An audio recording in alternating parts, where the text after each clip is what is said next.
अस्सलाम वालेकुम। आज हम लोगों ने पैथोलॉजी जौन सा है वो कंटिन्यू करना है। हमारे पास पेज नंबर 191 है, पॉइंट नंबर 317 है। ठीक है, इसमें हमारे पास पहला पॉइंट ये आ जाता है, in pulmonary TB patient has cavitation with calcification, this type of change is called dystrophic calcification.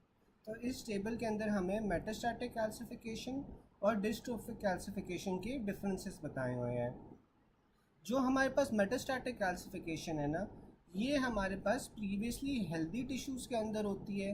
ठीक है, और इसके अंदर आपके पास हाइपर कैल्सीमिया होता है। ठीक है, hyper calcaemia often results from any of the following causes. तो हाइपर कैल्सीमिया किसी भी कॉज की वजह से हो सकती है। कॉजेज़ क्या क्या हो सकते हैं हमारे पास? हाइपर पैराथायरॉयडिज्म हो सकता है, कोई ऑस्टियोलिटिक ट्यूमर्स होंगे जिससे आपके पास बोन की रीअब्जॉर्प्शन हो रही होगी कैल्शियम और फास्फोरस के साथ, हाइपरविटामिनोसिस हो सकता है, या एक्सेसिव कैल्शियम इनटेक हो सकता है, जैसे कि मिल्क अल्कली सिंड्रोम के अंदर आपके पास नेफ्रोकैल्सिनोसिस होता है, रीनल स्टोन्स बनते हैं बिकॉज ऑफ एक्सेसिव मिल्क जो आप लेते हो इन एंटासिड थेरेपी। ठीक है, फिर आपके पास डिस्ट्रोफिक कैल्सिफिकेशन आ जाती है। जो डिस्ट्रोफिक कैल्सिफिकेशन होती है वो प्रीवियसली डैमेज टिश्यूज़ के अंदर होती है। इसके अंदर आपके पास हाइपर कैल्सीमिया नहीं होता और टिपिकली जो सीरम के कैल्शियम लेवल्स हैं वो नॉर्मल होते हैं। ये आपके पास हो सकती है एरियाज ऑफ ओल्ड ट्रॉमा के अंदर, ट्यूबरकुलस लीजन्स के अंदर, कोई स्कार्ड हार्ट वाल्व्स हैं या एथ्रोस्क्लेरोटिक लीजन्स हैं। फिर case of pulmonary TB with cavitation show calcification, तो ये आपके पास डिस्ट्रोफिक कैल्सिफिकेशन होगी क्योंकि इसमें पहले से पल्मोनरी टीबी हुआ हुआ है। ठीक है, A baby with papilloma of choroid plexus on CT calcification will be present in the trigone of the lateral ventricle। अच्छा, अब ये जो lateral ventricle है ना, इसके हमारे पास चार पार्ट्स होते हैं। एक एंटीरियर हॉर्न होता है, एक पोस्टीरियर हॉर्न होता है, एक इंफीरियर हॉर्न होता है और एक इसकी सेंट्रल पार्ट या बॉडी होती है। अब ये जो ट्राइगोन रीजन है ना, ट्राइगोन रीजन आपके पास पोस्टीरियर और इंफीरियर हॉर्न जहाँ पे मिल रहे होते हैं ना, वहाँ पे आपके पास ये ट्राइगोन रीजन बनता है लैटरल वेंट्रिकल का, और यहाँ पे आपके पास टिपिकली कैल्सिफिकेशन पाई जाती है। ठीक है, फिर the most common cause of metastatic calcification in kidneys is hyperparathyroidism. Dystrophic calcification में आपके पास नेक्रोटिक टिश्यू होगा। The mechanism of psammoma bodies in papillary carcinoma, हमें पता है कि पैपिलरी कार्सिनोमास हमने 4 या 5 पी से याद किया था। ठीक है ना, तो उसमें एक हमारे पास समूमा बॉडीज़ का भी पॉइंट आ रहा था। ये जो समूमा बॉडीज़ है ये आपके पास डिस्ट्रोफिक कैल्सिफिकेशन से बन रही होती हैं। फिर हमारे पास बार बॉडीज़ आ जाता है। जो बार बॉडीज़ हैं that is diagnostic for Turner syndrome. Well when आज बेस्ट डायग्नोसिस फॉर टर्नर, तो आपके पास वो कैरियोटाइपिंग आप करवाओगे। बार बॉडीज़ एब्सेंट आपके पास टर्नर सिंड्रोम में होती हैं, स्कैंटी बार बॉडीज टर्नर सिंड्रोम में होती हैं। अगर एक बार बॉडी होगी तो ये नॉर्मल फीमेल होगा। ठीक है, जबकि आपके पास जो ट्रिपल एक्स होता है, ट्रिपल एक्स के अंदर आपके पास 2 बार बॉडीज़ आ जाती हैं। फिर आपके पास वेब नेक और एब्सेंट बार बॉडीज़ है तो ये टर्नर सिंड्रोम है। ठीक है, Barr bodies most commonly related with which blood cell, तो ये न्यूट्रोफिल्स ही होते हैं जो आपके पास बार बॉडीज़ बना रहे होते हैं। यहाँ तक किसी को कोई क्वेश्चन हो, कोई चीज़ ना समझ आई हो?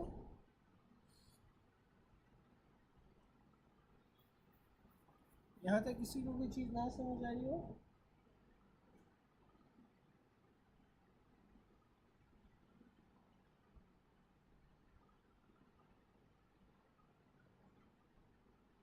चले, फिर हमारे पास ट्रू और सूडो हर्माफ्रोडाइट्स आ जाते हैं। ट्रू और सूडो हर्माफ्रोडाइट्स में आपके पास क्या फ़र्क होता है? जो ट्रू हर्माफ्रोडाइट्स हैं ना, उसमें आपके पास जो क्रोमोसोम्स हैं वो या तो 46XX हो सकते हैं, 46XY हो सकते हैं।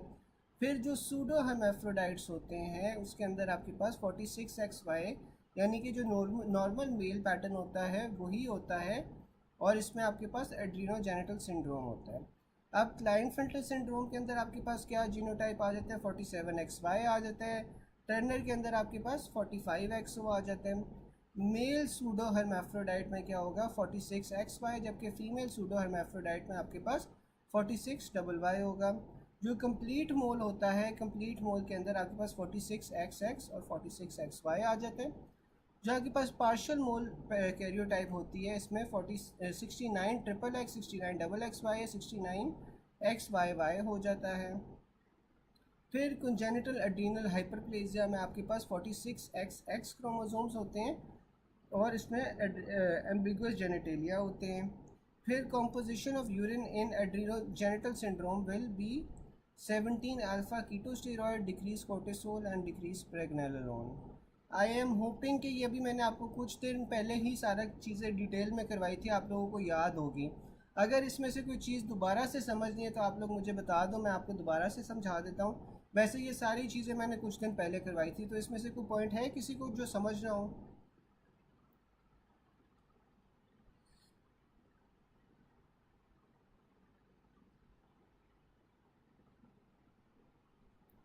कोई ऐसा पॉइंट है जो किसी ने दोबारा से समझना है इसमें से?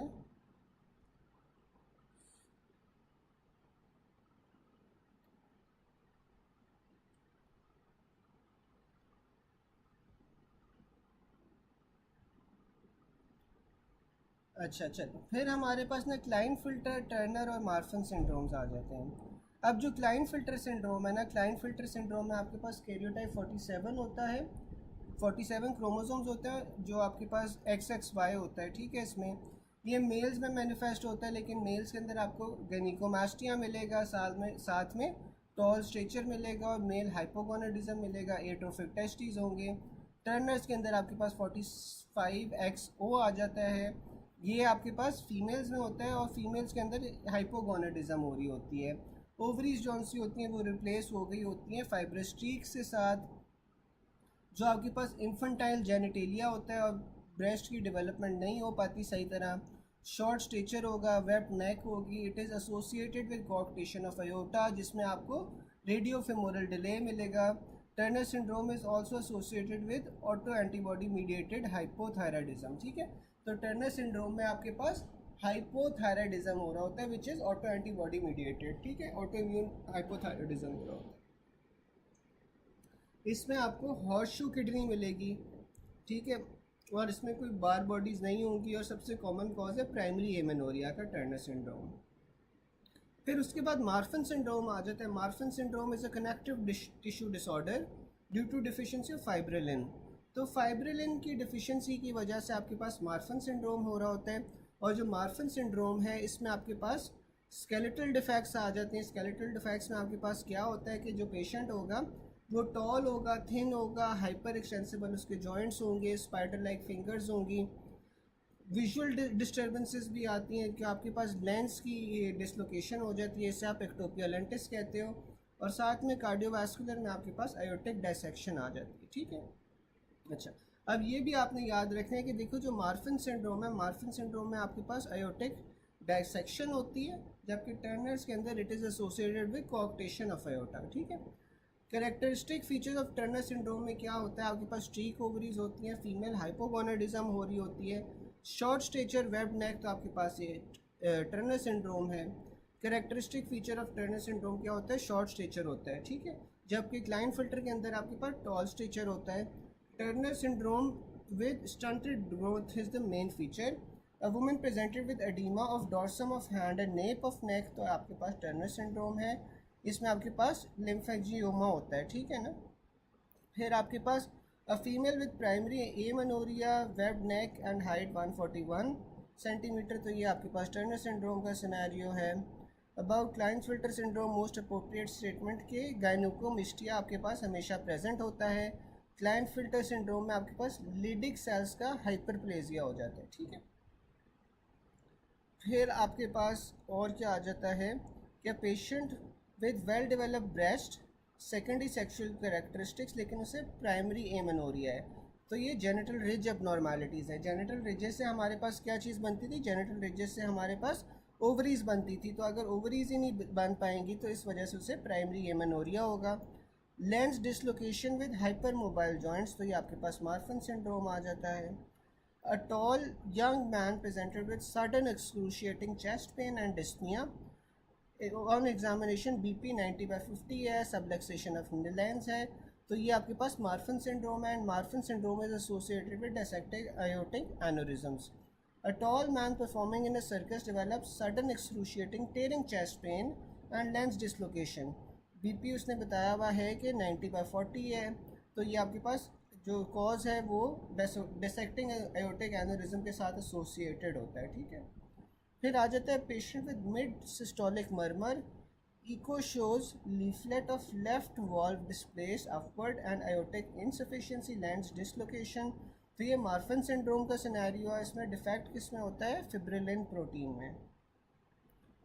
अच्छा, also note in 17 hydroxylase deficiency which step is affected। तो ये जो आपके पास 17 अल्फा हाइड्रोक्सिलेज डिफिशिएंसी होती है, इसके अंदर आपके पास जो प्रेगनेलोन से 17 हाइड्रोक्सी प्रेगनेलोन बन रहा होता है, ये वाला इफेक्ट जौन सा ये वाली चीज़ जौन सी इफेक्ट होती है। A 6-year-old girl presented to OPD with excessive facial and chest hair, adult size external genitalia and deepening of voice। She gives history of 2 siblings death, suffering with a similar condition। तो या इसमें आप 21 hydroxylase जौन सा है वो enzyme test करवाओगे। यार यहाँ तक किसी को कोई चीज़ ना समझ आई हो या कोई चीज़ समझ नहीं हो तो बता दो।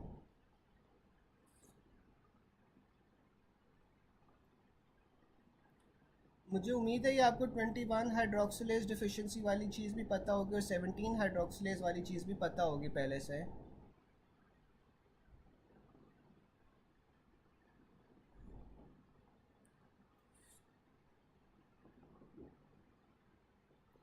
फिर आपके पास आ जाता है female baby with sex chromatin positive and enlarge clitoris.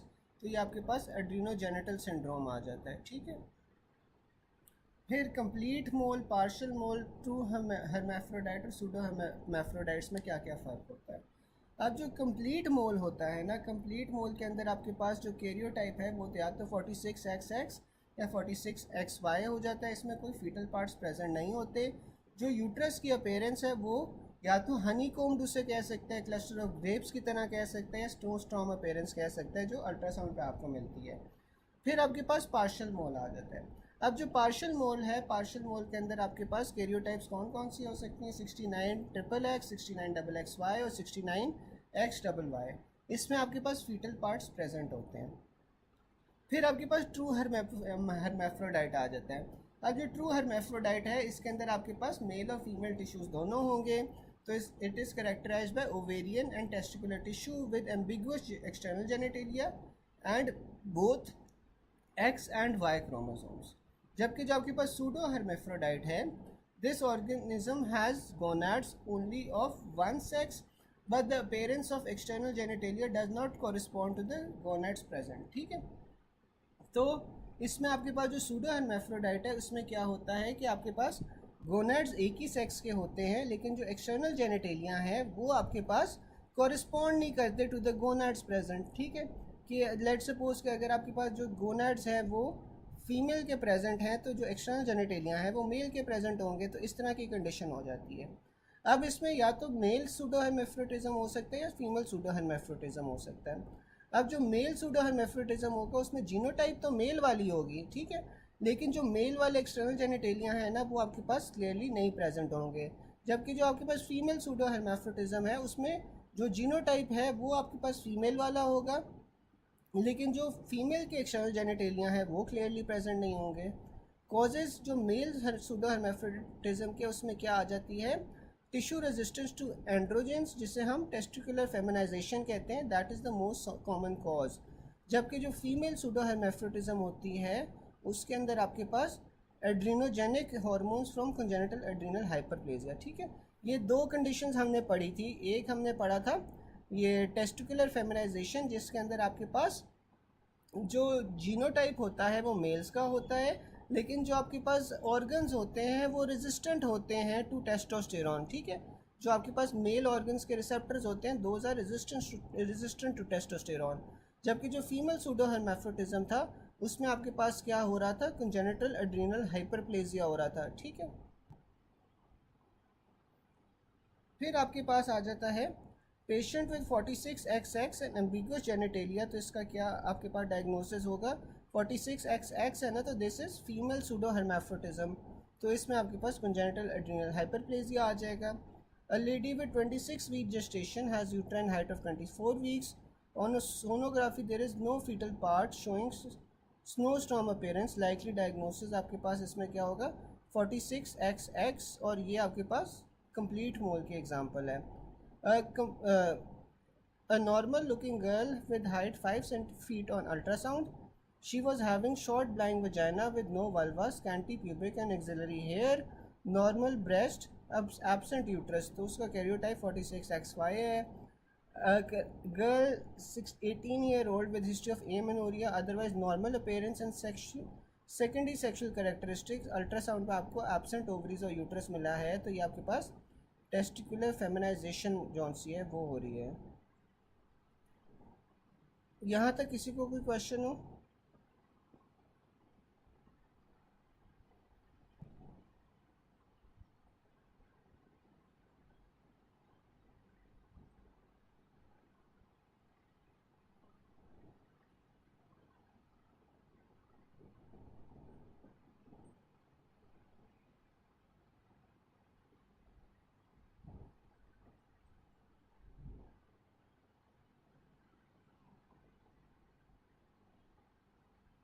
चले, फिर आपके पास आ जाता है लॉन्ग सिनेरियो.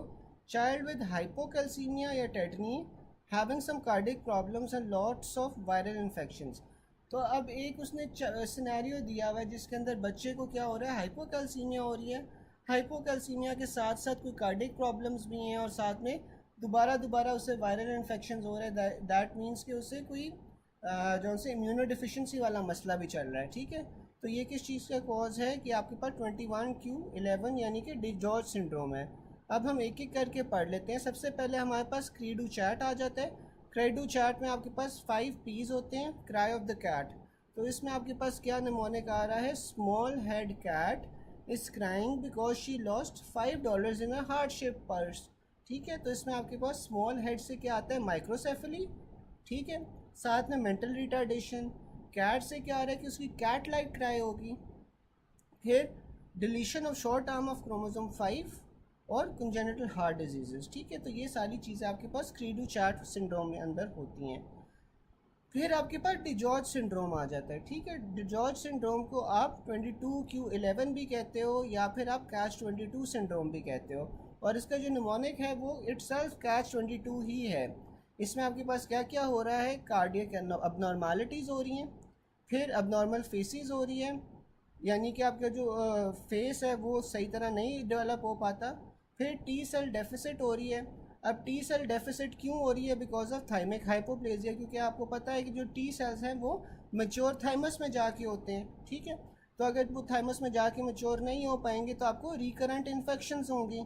फिर क्लेफ्ट पैलेट आ जाता है, hypocalcaemia because of hypothyroidism and micro deletion of 22q11. ठीक है, फिर हमारे पास एडवर्ड सिंड्रोम आ जाता है. अब एडवर्ड सिंड्रोम के अंदर आपके पास ट्राइसोमी 18 हो रही होती है. अब इसका निमोनिक क्या है, प्रिंस एडवर्ड. तो इसमें आपके पास प्रोमिनेंट ऑसिपुट आ जाता है. ठीक है, रॉकर बॉटम फीट आ जाते हैं. इंटेलेक्चुअल डिसेबिलिटी, नॉन डिसजंक्शन जो सबसे कॉमन इसमें कॉज होता है, क्योंकि इसी वजह से नॉन डिसजंक्शन की वजह से ट्राइसोमी 18 हो रही होती है ना. फिर आपके पास क्लेंच्ड फिस्ट आ जाती है और लो सेट एयर्स आ जाते हैं. ठीक है, तो ये सारे फीचर्स आपके पास एडवर्ड सिंड्रोम में आ जाएंगे. फिर आपके पास पटाओ सिंड्रोम आ जाता है. जो पटाओ सिंड्रोम है उसमें आपके पास क्रोमोसोम ट्राइसोमी 13 हो रही होती है. इसका निमोनिक क्या है, 3M3P. ठीक है, 3M's और 3P's. तो इसमें आपके पास मेंटल रिटार्डेशन हो रही है, माइक्रोसेफली हो रही है और माइक्रोफ्थैल्मिया हो रहा है. अच्छा, अब ये जो माइक्रोफ्थैल्मिया है ना, ये आपने याद रखना है. It is a very specific point of Patau syndrome कि आपकी जो आंखें हैं ना वो भी छोटी हो जाती हैं. साथ में आपके पास क्लेफ्ट लिप होगा, क्लेफ्ट पैलेट होगा और पोलीडैक्टिली होगी, एक्स्ट्रा फिंगर्स मौजूद हो सकती हैं. फिर आपके पास डाउन सिंड्रोम आ जाता है. जो डाउन सिंड्रोम है that is the most common chromosomal disorder and most common cause of mental retardation. ठीक है, तो डाउन सिंड्रोम आपको पता है कि काफ़ी कॉमन क्रोमोसोमल डिसऑर्डर है और इसमें सबसे common cause of mental retardation भी आ जाता है. ट्राइसोमी 21 हो रही होती है इसके अंदर 95% केसेस में, जबकि 5% केसेस में ट्रांसलोकेशन हो रही होती है. फीचर्स में आपके पास क्या आ जाता है, एक तो मेंटल रिटार्डेशन होगा, फोरहेड आपके पास बड़ा होगा, ब्रॉड नेजल ब्रिज होगा, वाइड स्पेस्ड आइज होंगी, एपिकैंथल फोल्ड्स होंगे, लार्ज प्रोट्रूडिंग टंग होगी, लो सेट ईयर्स होंगे, सिमियन क्रीज होगी और सिंगल पाल्मर क्रीज। ठीक है, इसमें डायग्नोसिस आप किस तरह बनाओगे कि आप ट्रिपल स्क्रीन करोगे। ट्रिपल स्क्रीन के अंदर आपके पास बीटा HCG जौन सा है, बीटा HCG बड़ा होगा, अल्फा फीटोप्रोटीन्स कम होंगे और ईस्ट्रायोल कम होगा। ठीक है, तो ये आपके पास ट्रिपल स्क्रीन आ जाता है। ट्रिपल स्क्रीन में क्या क्या आ रहा है कि बीटा HCG इंक्रीज है, साथ में अल्फा फीटोप्रोटीन्स डिक्रीज है और ईस्ट्रायोल भी आपके पास कम है। जबकि क्वाड्रिपल टेस्ट के अंदर अगर हम इनहिबिन भी डाल दें जो कि इंक्रीज होता है, तो ये हमारे पास फिर क्वाड्रिपल टेस्ट बन जाता है। अब उसने ये बताया हुआ है डाउन्स कौन सा होता है, तो आप किस तरह याद रख सकते हो कि ड्रिंकिंग एज इज़ 21, एडवर्ड आप किस तरह याद रख सकते हो कि इलेक्शन एज इज़ 18, और पटाओ आप किस तरह याद रख सकते हो कि प्यूबर्टी एज इज़ 13। तो इस तरह आप ये सारे याद रख सकते हो। फिर आपके पास आ जाते हैं female married after 40 years of age there is increase risk of down syndrome. तो 40 ईयर्स ऑफ एज के बाद आपके पास अगर बच्चा पैदा होता है तो आपके पास डाउन सिंड्रोम के रिस्क बढ़ जाते हैं। और कितने बढ़ते हैं, 1:100 टाइम्स आपके पास जो इंसिडेंस है डाउन सिंड्रोम का वो बढ़ जाता है if the maternal age is above 40। फिर उसमें आपके पास क्या आ जाता है, हाइपरटीलोरिज्म, ओब्लिक पैल्पेब्रल फिशर्स। तो ये आपके पास डाउन सिंड्रोम के सिनेरियो में आएंगे। साथ में नेजल ब्रिजेस भी आएंगे कि वो डिप्रेस्ड होते हैं, सिमियन क्रीज आ जाएगी। ये सारे आपके पास ट्राइजोमी में आते हैं या ट्राइजोमी 21 में आते हैं जो कि डाउन सिंड्रोम होता है। ठीक है, फिर आपके पास और क्या आ जाता है, a child with mental retardation, hypotonia, hypermobility, protruded tongue, umbilical hernia, upward slanting of lateral epicanthus. तो ये आपके पास ट्राइजोमी 21 के अंदर आते हैं। फिर आपके पास patient came for antenatal checkup, sample taken from amniocentesis shows low alpha fetoproteins. तो हमने पढ़ा था कि जो लो अल्फा फीटोप्रोटीन्स होती हैं वो डाउन सिंड्रोम के अंदर होती हैं। फिर हमारे पास आ जाते हैं मेंटल रिटार्डेशन है, लो सेट एयर्स है, बायलैटरल टोसेज है, एपिकैंथल फोल्ड्स हैं, ऑल्टरनेट इजोट्रोपिया है। तो ये आपके पास डाउन सिंड्रोम आ जाएगा। ये सारे के सारे डाउन सिंड्रोम के ही ज़्यादातर सिनारियोज हैं। तो इसमें डाउन सिंड्रोम जौन सा होता है वो अल्जाइमर्स के साथ एसोसिएटेड होता है। फिर अब newborn baby with tetany, calcium levels given on examination there is murmur, baby suffering from infection by pneumocystis carinii, aspergillus और हर्पीस। तो ये आपके पास रिकरेंट इन्फेक्शंस हो रही हैं, जो आपके पास कैल्शियम लेवल्स हैं वो कम हुए हैं, तो ये आपके पास डिचॉर सिंड्रोम होगा। ठीक है, यहाँ तक किसी को कोई क्वेश्चन हो?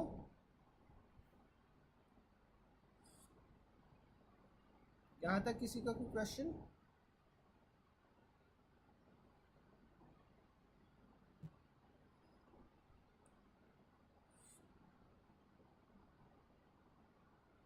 बाकी सब किसी को कोई क्वेश्चन हो?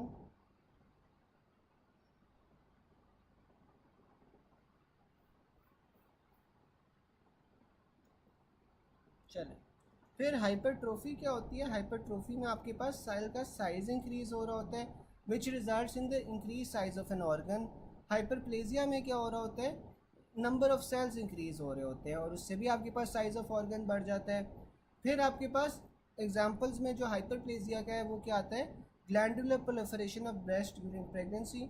तो प्रेगनेंसी के दौरान आपके पास जो ब्रेस्ट है उसके ग्लैंड्स की प्रोलिफरेशन होती है, उसके ग्लैंड्स का साइज़ इंक्रीज़ हो रहा होता है। और उसके ग्लैंड्स के साइज़ किस तरह इंक्रीज़ हो रहा होता है, by hyperplasia, number of cells क्योंकि वो बड़े होते हैं। हाइपरप्लेजिया और हाइपरट्रोफी साथ साथ भी हो सकते हैं। इसका एग्जांपल आपके पास क्या आ जाता है, जब यूट्रस लार्ज हो रहा होता है प्रेगनेंसी में तो वो उसमें हाइपरप्लेजिया और हाइपरट्रोफी साथ साथ हो रहे होते हैं। फिर आपके पास एट्रोफी में क्या होता है, एट्रोफी में आपके पास श्रिंकेज ऑफ सेल्स हो जाता है due to loss of substance. इसमें क्यों हो सकता है, ये आपके पास लॉस ऑफ इनर्वेशन की वजह से हो सकता है, लॉस ऑफ ब्लड सप्लाई की वजह से हो सकता है, इनएडिक्वेट न्यूट्रिशन की वजह से, एजिंग की वजह से आपके पास एट्रोफी हो सकती है। फिर हमारे पास मेटाप्लेजिया आ जाता है। मेटाप्लेजिया में क्या होता है कि जब एक सेल टाइप दूसरी सेल टाइप के अंदर रिप्लेस हो जाए। ठीक है, तो इस फेमस मेटाप्लेजिया उसने एक एग्जांपल दी हुई है कि जो सिगरेट स्मोकर्स हैं उनके अंदर आपके पास जो रेस्पिरेटरी ट्रैक में नॉर्मल सिलिएटेड कोलम्नर एपिथेलियम होती है वो चेंज हो जाती है। और वो चेंज किस में होती है, कोई बता सकता है? स्ट्रैटिफाइड स्क्वेमस एपिथेलियम में। फिर आपके पास replacement of columnar epithelium at the squamo columnar junction of the cervix by squamous epithelium. तो इसमें भी आपके पास जो स्क्वेमोकोलमनर जंक्शन होता है सर्विक्स का, वो भी आपके पास कोलमनर से स्क्वेमस एपिथेलियम में चेंज हो जाता है। अब उसने हाइपरट्रोफी की एग्जांपल्स दी हुई हैं कि what adaptive change will the heart में कौन सा लॉन्ग अडैप्टिव चेंज होगा। अगर आपके पास लॉन्ग स्टैंडिंग हाइपरटेंशन है तो आपके पास हाइपरट्रोफी होना शुरू हो जाएगी। फिर आपके पास आ जाता है कि उसने बताया हुआ है कि हार्ट का वेट जौन सा है वो इंक्रीज़ हो रहा है तो हाइपरट्रोफी से होता है, ठीक है। ड्यूरिंग हाइपरट्रोफी आपके पास डीएनए कंटेंट जौन सा है वो इंक्रीज़ हो जाता है। और फिर the lifestyle pattern of healthy person from 20 to 30 years of age are studied. A subset of this person has a lifestyle characteristic by consumption of a lot of pizza and very little physical activity. Which of the following tissue is most likely to develop the subset of person as a consequence of lifestyle?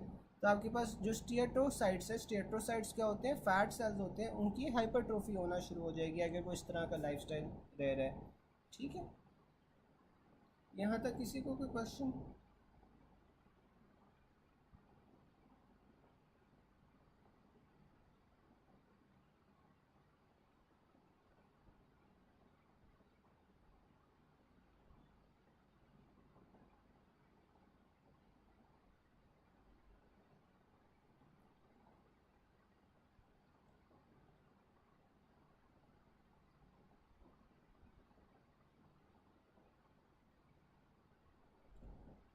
अच्छा, जो nuclear translucency होती है ना, nuclear translucency normally आपके पास जौन सी है वो chromosomal abnormalities की वजह से होती है। जैसे डाउन सिंड्रोम है ना, तो डाउन सिंड्रोम में आपको अमूमन न्यूक्लियर ट्रांसलूसेंसी मिलती है। न्यूक्लियर ट्रांसलूसेंसी में क्या होता है कि जो फीटस का बैक ऑफ नेक वाला एरिया होता है ना वो थिक हो जाता है, ठीक है। थिकनेस जो है वो बैक ऑफ नेक पे हो रही होती है। और ये आपको अल्ट्रासाउंड के अंदर, जब आप प्रेगनेंसी में अल्ट्रासाउंड करवा रहे होते हैं ड्यूरिंग 11 to 14 वीक्स, तो ये आपको ये जो न्यूक्लियर ट्रांसलूसेंसी है ना वो मिलती है इन डाउन सिंड्रोम, ठीक है। डॉक्टर्स होया समझ आ गया? ये ना बेसिकली थिकनेस को कहते हैं, बैक ऑफ नेक पे हो रही होती है, ये डाउन सिंड्रोम के अंदर होती है। और ये ना 11 से 14 हफ्ते के दौरान जब आप अल्ट्रासाउंड करते हो तो तब आपको मिलती है, ठीक है।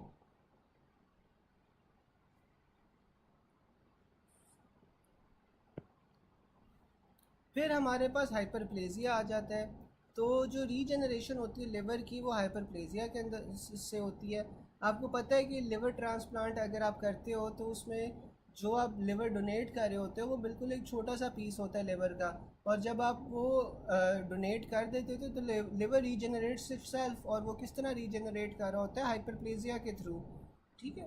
An example of compensatory hyperplasia although hypertrophy also plays a minor role. फिर आपके पास आ जाता है following few weeks after a patient had removal of a part of a liver, scan shows that liver defect has been replaced by new shadow, ठीक है। तो ये किस तरह रीजनरेट किया है, हाइपरप्लेजिया के थ्रू। A patient diagnosed with early AIDS, what will be seen on early lymph node biopsy, तो आपको इसमें फॉलिकुलर हाइपरप्लेजिया मिलेगा। A 45-year-old lady comes with vaginal bleeding, her gynecologist advised for hysterectomy due to pre-malignant condition, what is the most likely diagnosis, तो ये आपके पास atypical endometrial hyperplasia होगा, ठीक है। Which of the following suggest malignancy and warrants investigation, तो ये आपके पास complex hyperplasia with atypia होगा, तो इसमें आपने मलिग्नेंसी जौन सी है सस्पेक्ट करोगे फिर आप, ठीक है। फिर आपके पास आ जाता है a woman had menorrhagia, her therapeutic DNC was done, after examining the specimen the doctor recommended immediate hysterectomy. तो इसमें आपके पास अगर जौन सा है फीमेल को मेनोरेजिया हो रहा है, उसका थेरेप्यूटिक डीएनसी किया है, जब डीएनसी किया है उसमें स्पेसिमेन में आपको कॉम्प्लेक्स हाइपरप्लेजिया नज़र आया है विच इज़ इंडिकेटिंग मेलिग्नेंसी, तो इस वजह से आपने इमीडिएट हिस्टेरेक्टमी उसकी कर देनी है, पूरा का पूरा यूट्रस निकाल देना है फिर, ठीक है। फिर आपके पास एट्रोफी आ जाती है। A woman who has leiomyoma and epithelial covering endometrium shows abundant stroma with a small number of endometrial glands, तो ये आपके पास एट्रोफी होती है। अब एट्रोफी की उसने डेफिनेशन नीचे बताई हुई है कि सिंपल डेफिनेशन इज जो ग्लैंड टू स्ट्रोमा रेशो होता है ना वो 2:1 अगर हो जाए या उससे ज़्यादा हो जाए तो इसका मतलब है कि आपके पास हाइपरप्लेजिया है, ठीक है। कि ग्लैंड्स 2:1 से इंक्रीज़ हो रहे हैं तो हाइपरप्लेजिया है, और अगर ये 2:1 से कम हो रहे हैं या उसका ऑपोजिट हो रहा है तो तब आपके पास एट्रोफी होगी, ठीक है। फिर आपके पास आ जाता है a patient had complicated delivery with history of blood loss hypotension for 6 hours, now blood analysis shows low ACTH। तो ACTH कम है तो इससे क्या होगा, आपके पास एड्रीनल एट्रोफी हो जाएगी। एड्रीनल एट्रोफी में भी जो कॉर्टेक्स होगा, कॉर्टेक्स आपके पास एट्रोफी हो जाएगा। फिर right 12th nerve damage cause right half paralysis with atrophy of right side, ठीक है। जो आपके पास 12th नर्व होती है वो आपके पास हाइपोग्लॉसल नर्व होती है, और टंग हमने पढ़ा था कहाँ पे डिविएट करती है, टंग आपके पास उसी साइड पे जहाँ पे पैरालिसिस होता है उसी साइड पे डिविएट कर रही होती है ना। तो right half paralysis with atrophy of right side, ठीक है। फिर आपके पास आ जाता है a child had a fracture for which he cast is applied to a leg, after some time cast is removed and calf muscle showed reduce muscular mass. तो ये आपके पास क्या होगी, डिसयूज एट्रोफी हो जाएगी। A boy had fracture of humerus for विच,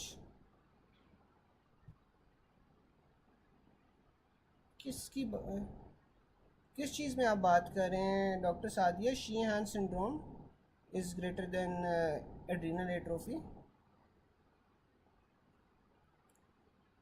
हाँ हाँ बिल्कुल सही कह रहे हो आप, सही कह रहे हो आप कि ये जो सिनेरियो है ना कि पेशेंट को कॉम्प्लिकेटेड डिलीवरी हुई है, ब्लड लॉस है, हाइपोटेंशन है, तो इसमें आपके पास हाँ डेफिनेटली अगर शीहान सिंड्रोम का ऑप्शन होगा तो उससे आप रेफ़र करोगे। लेकिन उसमें ना इसने लो ACTH लेवल्स दिए हुए हैं, और लो ACTH लेवल्स में हाँ आपके पास शीहान सिंड्रोम में भी आपके पास लो ACTH लेवल्स हो सकते हैं, क्योंकि उसमें इंटीरियर पिट्यूटरी का डिफेक्ट है, ठीक है। इंटीरियर पिट्यूटरी को ब्लड सप्लाई नहीं मिल रही होती तो उसमें भी लो ACTH हो सकते हैं। तो हाँ अगर इसमें शीहान सिंड्रोम होगा तो उसे आप प्रेफर करोगे ओवर एड्रीनल एट्रोफी। फिर आपके पास आ जाता है a boy had fracture of humerus for which in year he was advised cast for few days, after removal of cast live muscles were atrophied. तो इसमें आपके पास डिक्रीज एक्टिन और मायोसिन प्रोटीन सिंथेसिस हो जाएगी। फिर आपके पास आ जाता है adrenal metaplasia one epithelium into other. तो ये आपके पास मेटाप्लेजिया होता है जिसमें एक एपिथीलियम दूसरे एपिथीलियम में कन्वर्ट हो रही होती है। फिर आपके पास आ जाता है which of the following shows metaplasia. तो आपके पास विटामिन A डिफिशिएंसी में मेटाप्लेजिया होता है। Metaplasia 3 centimetre above the squamocolumnar junction, तो ये आपके पास बेरेट्स ईसोफेगस होगा।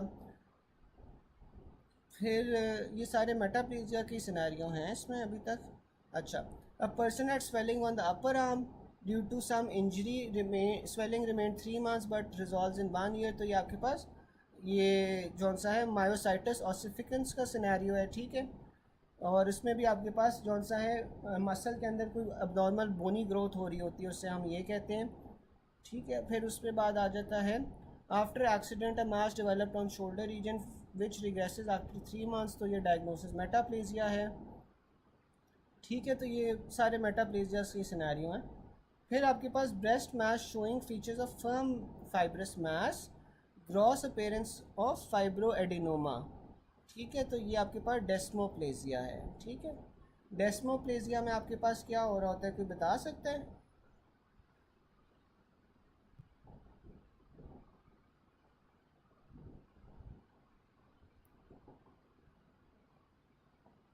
अच्छा, जो डेस्मोप्लेजिया है ना, डेस्मोप्लेजिया के अंदर आपके पास जो फाइब्रस या कनेक्टिव टिश्यू होता है उसकी ग्रोथ जो सी है ना वो ज़्यादा हो जाती है, ठीक है। तो ये डेस्मोप्लेजिया होता है। फिर आपके पास आ जाता है the presence of normal pancreatic tissue in gastric mucosa. तो ये कोरियोस्टोमा होता है, हाँ। और इसमें नॉन न्यूप्लास्टिक प्रोफाइल होती है, ठीक है, बिल्कुल सही कह रही हैं। फिर उसके बाद आपके पास आ जाता है रिगार्डिंग एप्लेजिया। एप्लेजिया में क्या होता है कि आपके पास फेलियर ऑफ सेल प्रोडक्शन होती है, सेल्स प्रोड्यूस ही नहीं हो पाते। फिर आपके पास histological diagnostic feature in a patient with known COPD chronic bronchitis. इसमें क्या होगा, हाइपरट्रोफी और हाइपरप्लेजिया हो जाएगा। म्यूकस सिक्रेटिंग ग्लैंड्स का, ठीक है। तो इसमें इस वजह से क्रॉनिक ब्रोंकाइटिस हो रहा होता है। यहाँ तक किसी को कोई चीज़ ना समझ आई हो?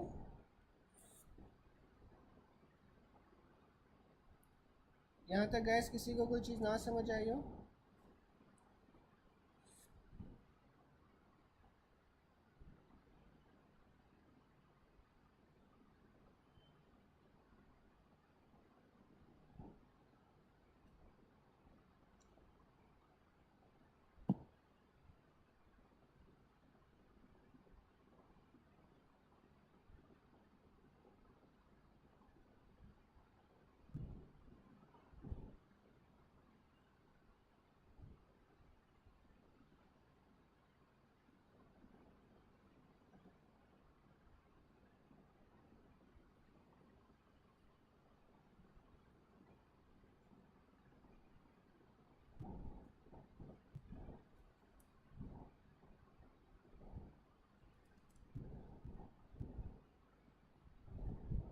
अच्छा, जो आपके पास फॉलिकुलर हाइपरप्लेजिया होता है ना, उसमें आपके पास क्या हो रहा होता है कि जो एड्स की अर्ली स्टेजेस होती हैं ना, अर्ली स्टेजेस के अंदर क्या होता है कि आपके पास जो बॉडी है ना, उसके जो लिम्फ नोड्स हैं, वो आपके पास जो लिम्फोइड फॉलिकल्स है ना, वो अपना साइज और नंबर इंक्रीज हो जाता है, ठीक है, in order to attempt to fight the virus, ठीक है।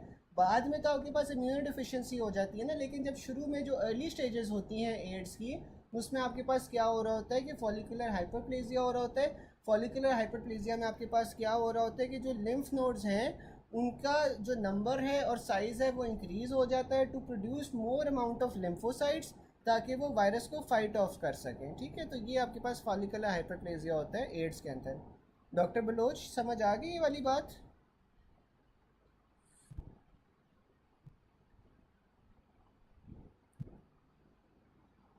डॉक्टर बलोच, आपको समझ आ गई फॉलिकुलर हाइपरप्लेजिया वाली?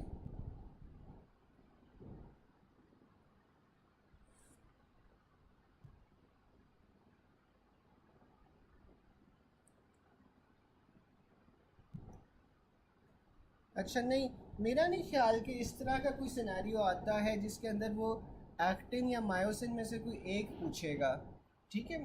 आई डोंट थिंक कि इस तरह का कोई सिनेरियो आएगा जिसमें वो डिसयूजेड ट्रॉफी में से कोई एक पूछेगा। लेकिन अगर वो पूछता भी है तो आई थिंक इसमें एक्टिन को जॉनसन ना प्रेफर करेंगे ओवर मायोसिन, लेकिन आई एम नॉट श्योर कि इस तरह का कभी कोई सिनेरियो आया हुआ है। अच्छा यार, ये I am not sure about this, मुझे लगता है कि शायद एक्टिंग को करते हैं, लेकिन ये आप मुझे रिमाइंड करवाइएगा। चले, आप मुझे रिमाइंड करवाइएगा ये ना, जब हम डिस्कशन कर रहे होंगे ना, क्या नाम है, मीट वाले सेशन के अंदर, तो उसके अंदर हम देख लेंगे, फेसबुक वाले ग्रुप से देख लेंगे कि हमने क्या प्रेफर करना है। आई एम नॉट श्योर, ठीक है। फिर आपके पास आ जाते हैं, which one of the following is the primary option in the complement system. तो ये आपके पास जो प्राइमरी, ठीक है, ठीक है। हाँ, मुझे भी यही लगता है कि एक्टिंग को प्रेफर करेंगे मायोसिन में, लेकिन ये एक बार कंफर्म कर लेंगे, जब डिस्कशन होगी ना हमारी तब हम कंफर्म कर लेंगे। फिर आपके पास आ जाता है, which of the following is the primary option in the complement system. तो आपके पास वो C3b होता है, ठीक है। ऑप्शनाइजेशन का पता है किसी को कि ऑप्शनाइजेशन में क्या होता है बेसिकली?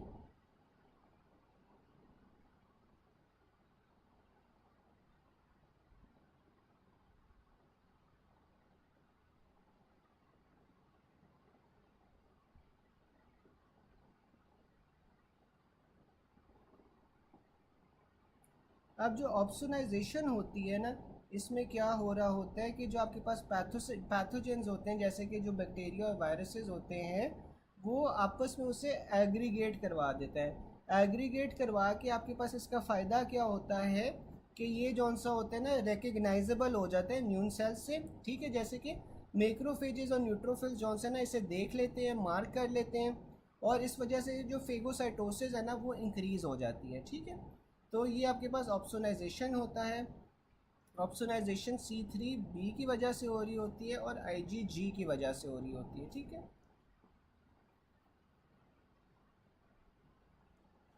फिर आपके पास आ जाता है वेजो कंस्ट्रिक्शन। जो आपके पास वेजो कंस्ट्रिक्शन हो रही होती है, वो आपके पास किन किन चीज़ों से हो रही होती है?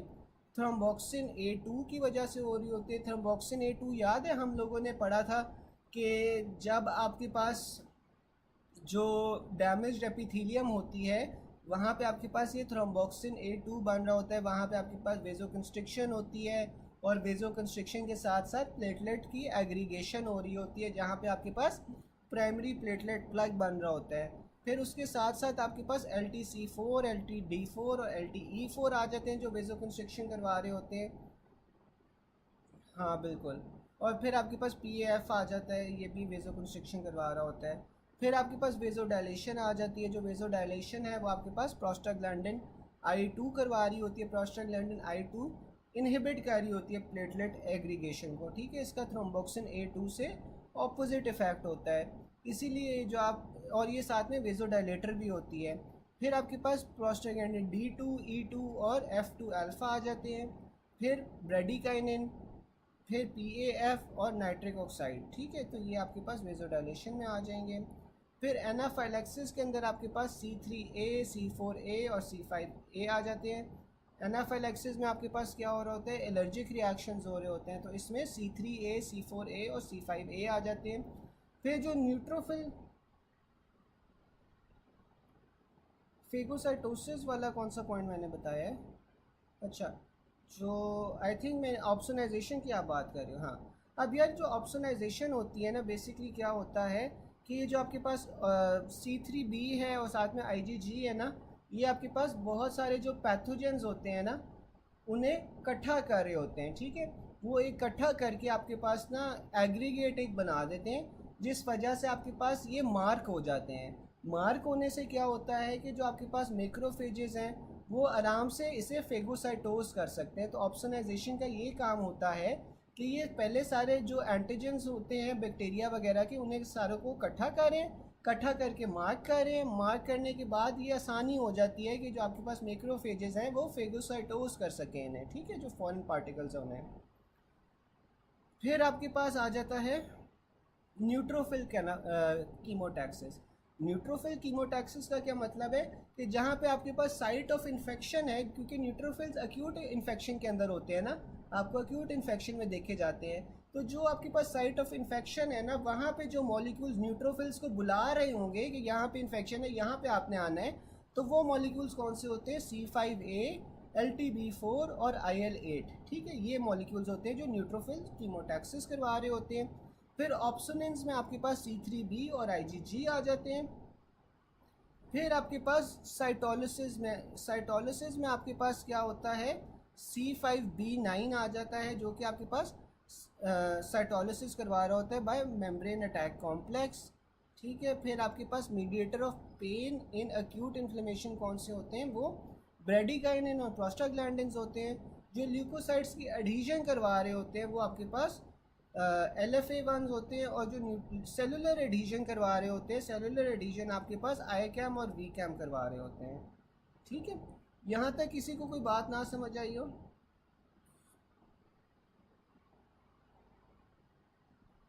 यहाँ तक किसी को कोई बात ना समझ आई हो?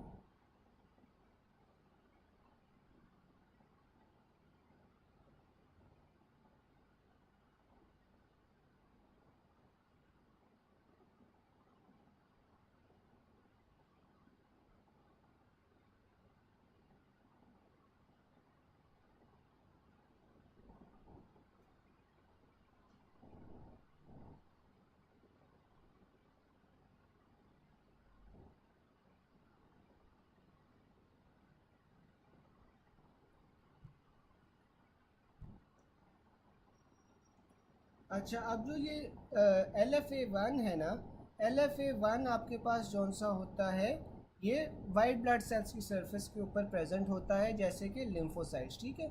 इसका क्या काम होता है कि ये लिम्फोसाइट्स को एंडोथीलियल सेल्स के साथ जौन सा है ना, वो उसकी एडिशन करवा रहा होता है, ठीक है।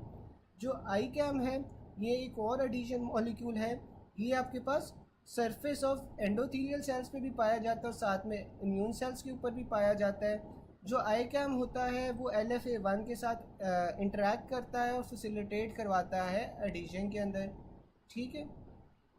जो आपके पास VCAM है, VCAM का भी ICAM वाला ही फंक्शन है। फिर आपके पास β1 और β2 इंटेग्रिन्स आ जाते हैं। जो β1 और β2 इंटेग्रिन्स हैं वो आपके पास सरफेस के ऊपर पाए जाते हैं वेरियस ल्यूकोसाइट्स के अंदर, इनका भी आपके पास सेल एडिशन के अंदर काम आ जाता है। अब WBCs एंडोथीलियम के साथ कैसे लगेंगे? आईकैम के साथ लगेंगे, ठीक है। WBCs adhere to the endothelium via आईकैम।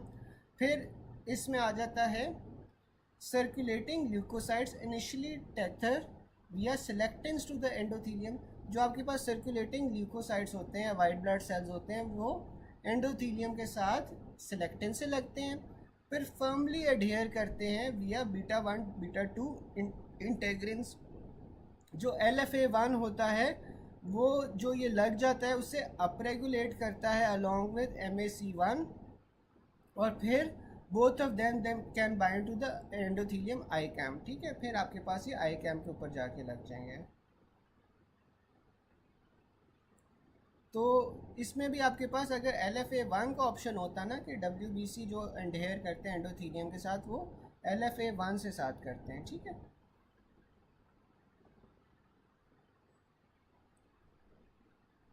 अच्छा, यहाँ तक किसी को चले। फिर आपके पास आ जाता है neutrophils are studied in blood and are found in periphery with oxygen consumption. This process is necessary for microbial killing. फिर ल्यूकोसाइट एडिशन मॉलिक्यूल आपके पास LFA1 होता है which is most related to thrombin formation. तो आपके पास first step क्या होता है, इसमें प्लेटलेट्स की एडिशन हो रही होती है। प्रोस्टाग्लैंडिन D2 E2 और I2 आपके पास वेजोडाइलेशन करवा रहे होते हैं। A pathologist observation a slide of neutrophils by given oxygen burst, ठीक है। तो जो ऑक्सीजन बर्स्ट आप देते हो ना, ये आपके पास माइक्रोबिसिडल जौन सा एक्शन होता है ऑफ न्यूट्रोफिल्स, ठीक है इसका। फिर important cytokines expressed on glucosides after margination, तो ये आपके पास LFA1 आता है। Most important factor for phagocytosis आपके पास C3b होता है, क्योंकि जो C3b है वो आपके पास ऑप्सोनाइजेशन करवा रहा होता है। A patient suffers from appendicitis, peripheral blood smear के अंदर आपको ल्यूकोसाइटोसिस मिला है। Pain will be marked by bradykinin and prostaglandin, क्योंकि ये आपके पास पेन जौन से होते हैं वो मीडिएटर्स होते हैं। फिर आपके पास आ जाता है pregnant lady came with premature rupture of membrane, she is suspected to have chorioamnionitis, और आपने इंट्राएमनियोनिक इन्फेक्शन है साथ में, तो आपने जो इंट्राएमनियोनिक फ्लूइड लिया है उसके अंदर आपके पास IL-6 पाया जाएगा, ठीक है। A patient presented with sore throat and fever, tonsils आपके पास इन्फ्लेम थे। इसमें आपके पास मोस्ट लाइकली मीडिएटर क्या होगा, TNF और इंटरल्यूकिन 1 होता है। इसमें सीक्वेंस आपने ये याद रखना है कि TNF प्लस इंटरल्यूकिन 1 आ जाएगा, is greater then TNF is greater then interleukin 1। Fever in inflammation is caused by interleukin 1। A neutropenic hypotensive patient was admitted in oncology ward with history of high-grade fever, dysuria. Blood culture yielded growth of Pseudomonas aeruginosa. This disease has occurred due to the excessive release of TNF. तो जब भी आपके पास Pseudomonas aeruginosa आ जाएगा और साथ में hypotension आ जाएगी, तब आपने TNF को चूज़ करना है, ठीक है। फिर आपके पास आ जाता है डिलेड सेल मीडिएटेड इम्यूनिटी, आपके पास IL-12 से होती है। The injured tissue, the chemotactic factor आपके पास इंटरल्यूकिन 8 है, यहाँ पे C5a का ऑप्शन होता है तो उससे आप रेफ़र करते हैं। फिर आपके पास आ जाते हैं प्रोस्टाग्लैंडिन E2 एंड थ्रोम्बोक्सिन, दोनों डेरिवेटिव्स आरिकोडोनिक एसिड के होते हैं। मोस्ट कॉमन इन्फ्लेमेटरी मीडिएटर आपके पास हिस्टामिन होता है। थ्रोम्बोक्सिन A2 आपके पास प्लेटलेट से रिलीज़ हो रहा होता है। फिर the most important function of endothelium formation is prostaglandin I2, और best index of platelet function क्या होती है कि वो क्लॉट रिट्रैक्शन करवा रहे होते हैं। Which of the following is responsible for chemotaxis, तो आपके पास वो इसमें आपके पास LTB4 is greater than C5a आ जाएगा। मोस्ट पोटेंट लाइपोऑक्सीजनेज एक्टिविटी आपके पास LTB4 में हो रही होती है। Which of the following is a potent chemotactic factor for arachidonic acid lipoxygenase, तो आपके पास वो LTB4 हो जाएगा। Which of the following substances produced by action of lipoxygenase on arachidonic acid is a potent chemotactic factor for neutrophils and causes aggregation and adhesion of leukocytes, तो ये आपके पास LTB4 आ जाएगा। यहाँ तक किसी को कोई क्वेश्चन होगा यहाँ तक किसी को कोई चीज़ ना समझ आई हो, एक बार पढ़ लो आप आराम से, अगर कोई क्वेश्चन हो तो आप पूछ लो।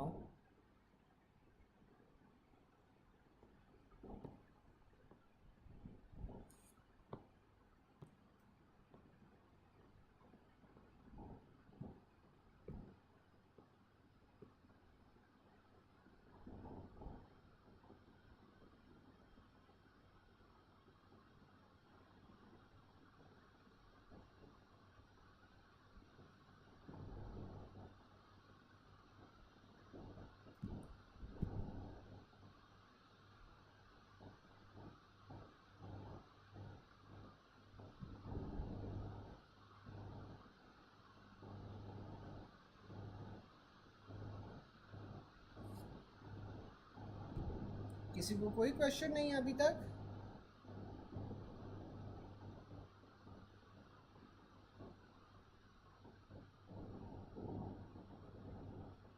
चलो,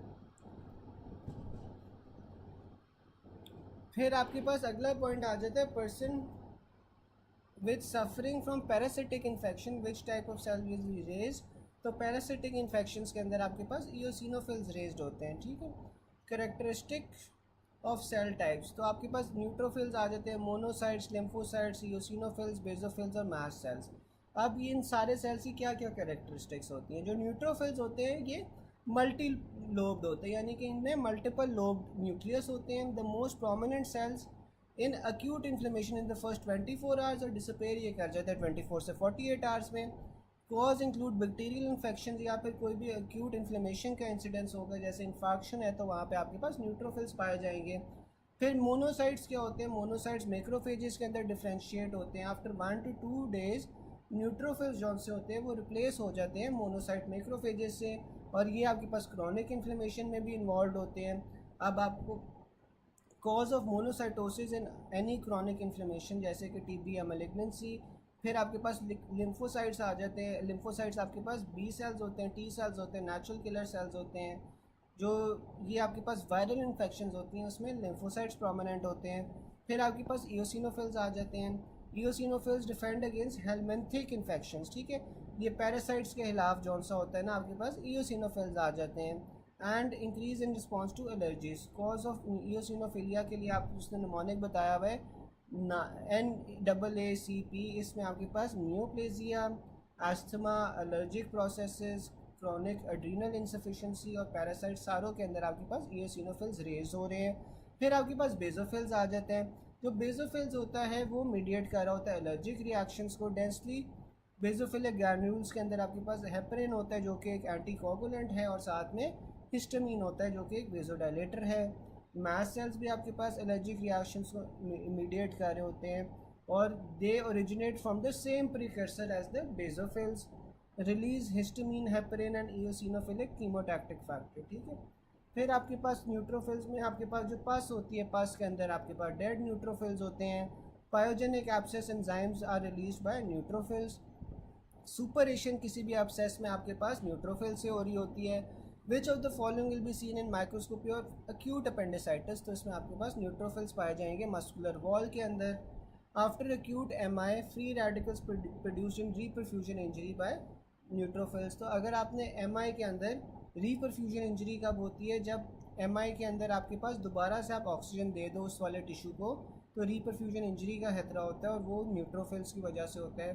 free radicals produced in reperfusion injury after MI, तो आपके पास न्यूट्रोफिल्स आपके पास फ्री रेडिकल प्रोड्यूस कर रहे होते हैं इसमें, ठीक है।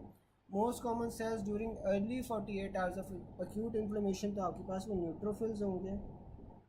48 आवर्स के अंदर आपके पास जो न्यूट्रोफिल्स हैं those are replaced by macrophages.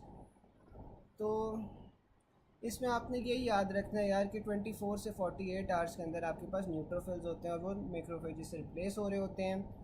Staff aureus in lymphatics, major defense response in the first 24 hours क्या होगा? एमिग्रेशन होगी न्यूट्रोफिल्स की, ठीक है। ये सारे न्यूट्रोफिल्स के वही पॉइंट्स हैं। फिर आपके पास आ जाते हैं बेसोफिल्स, इयोसिनोफिल्स और mast cells. Which of the following cells have cell membrane receptors for IgE having basophilic granules containing histamine और सेरोटोनिन, तो आपके पास वो बेसोफिल्स होते हैं। Cells that release transform into mast cells and release histamine, तो आपके पास वो बेसोफिल्स होंगे। IgE is present in surface of which cell, तो आपके पास मास्ट सेल्स के ऊपर IgE होते हैं, इसमें आपने मास्ट सेल्स को प्रेफर करना है ओवर बेसोफिल्स। फिर हेपरिन हिस्टामिन रिलीज कौन से सेल से हो रही होती है? मास्ट सेल से रिलीज हो रही होती है, ठीक है। Which of the following opioid administration is associated with release of histamine, तो आपके पास वो मॉर्फिन होती है, ठीक है। तो जो मॉर्फिन होती है that is associated with the release of histamine, और मॉर्फिन जौन सी आपके पास ये ओपियोइड है। Asthma and seasonal rhinitis in young patient, which of the following when given will decrease this symptoms, तो आप इसमें मास्ट सेल स्टेबलाइजर्स दोगे, तो क्योंकि मास्ट सेल से आपके पास ये जौन सा है हिस्टामिन रिलीज होनी होती है तो वो नहीं हो पाएगी। In asthmatic patients the allergens react directly to alveolar mast cells, which of the following circulates the least in blood stream। तो आपके पास वो बेसोफिल्स ब्लड में सबसे कम होते हैं। insensitized atophic asthma antigens bind to muscular mast cells, mucosal mast cells, ठीक है। तो एटोफिक अस्थमा में आपके पास क्या होता है कि जो म्यूकोजल मास्ट सेल्स होते हैं उसके साथ एंटीजेंस जाके बाइंड हो रहे हैं। फिर आपके पास मोनोसाइट्स और मैक्रोफेजेस आ जाती हैं। New vessel proliferation is done by which of this following substances from macrophages. तो आपके पास वो प्रोस्टाग्लैंडिन ड्राइव ग्रोथ फैक्टर आ जाता है, ठीक है। ये आपके पास जो सा न्यू वेसल्स की प्रोलिफरेशन कर रहा होता है। फिर आपके पास foam cells in atheroma are monocytes, ठीक है। फिर आपके पास at alveolar level microbicidal function is done by alveolar macrophages. Which of the following best describes granulation tissue. तो यहाँ पे आपके पास कैपिलरी बड्स होते हैं और फाइब्रोब्लास्ट होते हैं ना, ठीक है। जो ग्रैनुलेशन टिश्यू होता है वहाँ पे आपके पास जौन सा होता है कैपिलरी बड होगा और साथ में फाइब्रोब्लास्ट होंगे। Which is true regarding inflammatory cells. तो macrophages are the main scavenger at the site of inflammation. Macrophages derive monocytes से हो रहे होते हैं। एक्यूट पल्मोनरी कंजेशन साथ में माइट्रल स्टेनोसिस है तो आपके पास एल्वियोलाई के अंदर मैक्रोफेजेस प्रेजेंट होंगे, जिन्हें हम हार्ट फेलियर मैक्रोफेजेस भी कहते हैं। फिर आपके पास आ जाते हैं patient died on 4 day MI। तो 4 डे के अंदर आपके पास मैक्रोफेजेस होंगे जो प्रीडोमिनेट कर रहे होंगे, ठीक है। A surgeon removed the 10-year-old breast implant which had leaking. What cells will be seen in this type of inflammation? तो आपको giant cells मिलेंगे, ठीक है। लिम्फोसाइट्स में आपके पास most important cells of chronic inflammation lymphocytes होता है। वायरल डिजीजेस के अंदर आपके पास लिम्फोसाइट्स इंक्रीज हो रहे होते हैं। Which of the following appear with IgE and have got a stain on H&E staining. तो आपके पास ये ईओसिनोफिल्स होते हैं। Eosinophils increase in which of the following condition. तो आपके पास वो पैरासिटिक जो होती है ना इन्फेक्शन उसके अंदर ये ज़्यादा हो जाती है। Major cells involve in hookworm infestation में आपके पास क्या होता है release eosinophilic chemotactic factor. Hookworm infection microscopic feature on peripheral blood slide आपको क्या मिलेगा स्पेक्टिकल शेप न्यूक्लियाई मिलेंगे, ठीक है। वो ईओसिनोफिल्स के स्पेक्टिकल शेप न्यूक्लियाई होते हैं। Remember which of the following cells on peripheral smear are less than 1%। तो ये आपके पास pluripotent stem cells greater than basophils आ जाता है। Which of the following circulates the least in blood stream. तो इसमें प्लूरीपोटेंट स्टेम सेल्स है greater than basophils. M cells आपको प्लाज्मा सेल्स के M बैंड्स आपको प्लाज्मा सेल्स के अंदर मिलते हैं। Which cell line does not have nucleus. तो आपके पास RBCs में न्यूक्लियस नहीं होता। On microscopic slide of lymphatics bacteria are found. What will lymphatics do. तो वो आपके पास इन्फेक्शन को क्लियर करते हैं लिम्फ की ड्रेनेज के साथ। तो विच of the following is the largest in size. तो आपके पास वो मेगा कैरियोसाइट्स जो होते हैं सबसे बड़े सेल्स होते हैं। Which of the following largest cells found in blood. तो ब्लड के अंदर आपको मोनोसाइट्स मिलेंगे। Which of the following is the largest cell found in bone marrow. तो बोन मैरो में आपको मेगा कैरियोसाइट्स मिलेंगे, ठीक है। अगर ओवरऑल लार्जेस्ट साइज का पूछे तो मेगा कैरियोसाइट्स है। बोन मैरो का पूछ ले तब भी मेगा कैरियोसाइट्स है। अगर ब्लड का पूछे तो तब आपके पास मोनोसाइट्स हो जाएगा। यहाँ तक किसी को कोई चीज़ ना समझ आई हो?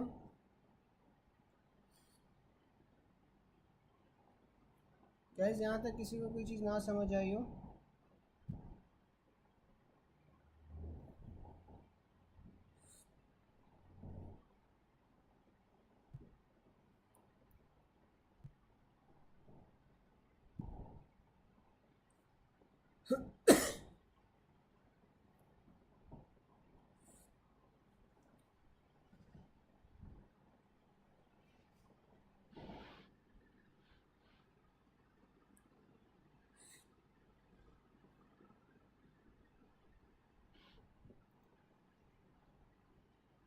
सब अभी तक? जी जी डॉक्टर बलोच कुछ पूछना है?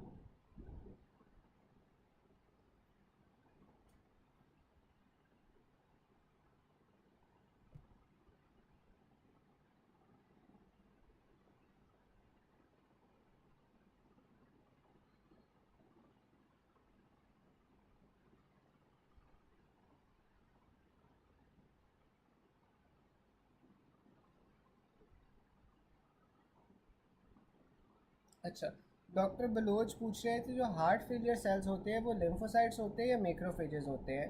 कोई मुझे बता सकता है चैट बॉक्स के अंदर, बाकी सब बता सकते हो कि ये लिम्फोसाइट्स होते हैं मैक्रोफेजेस होते हैं। लेट्स सी कितने लोगों को आता है।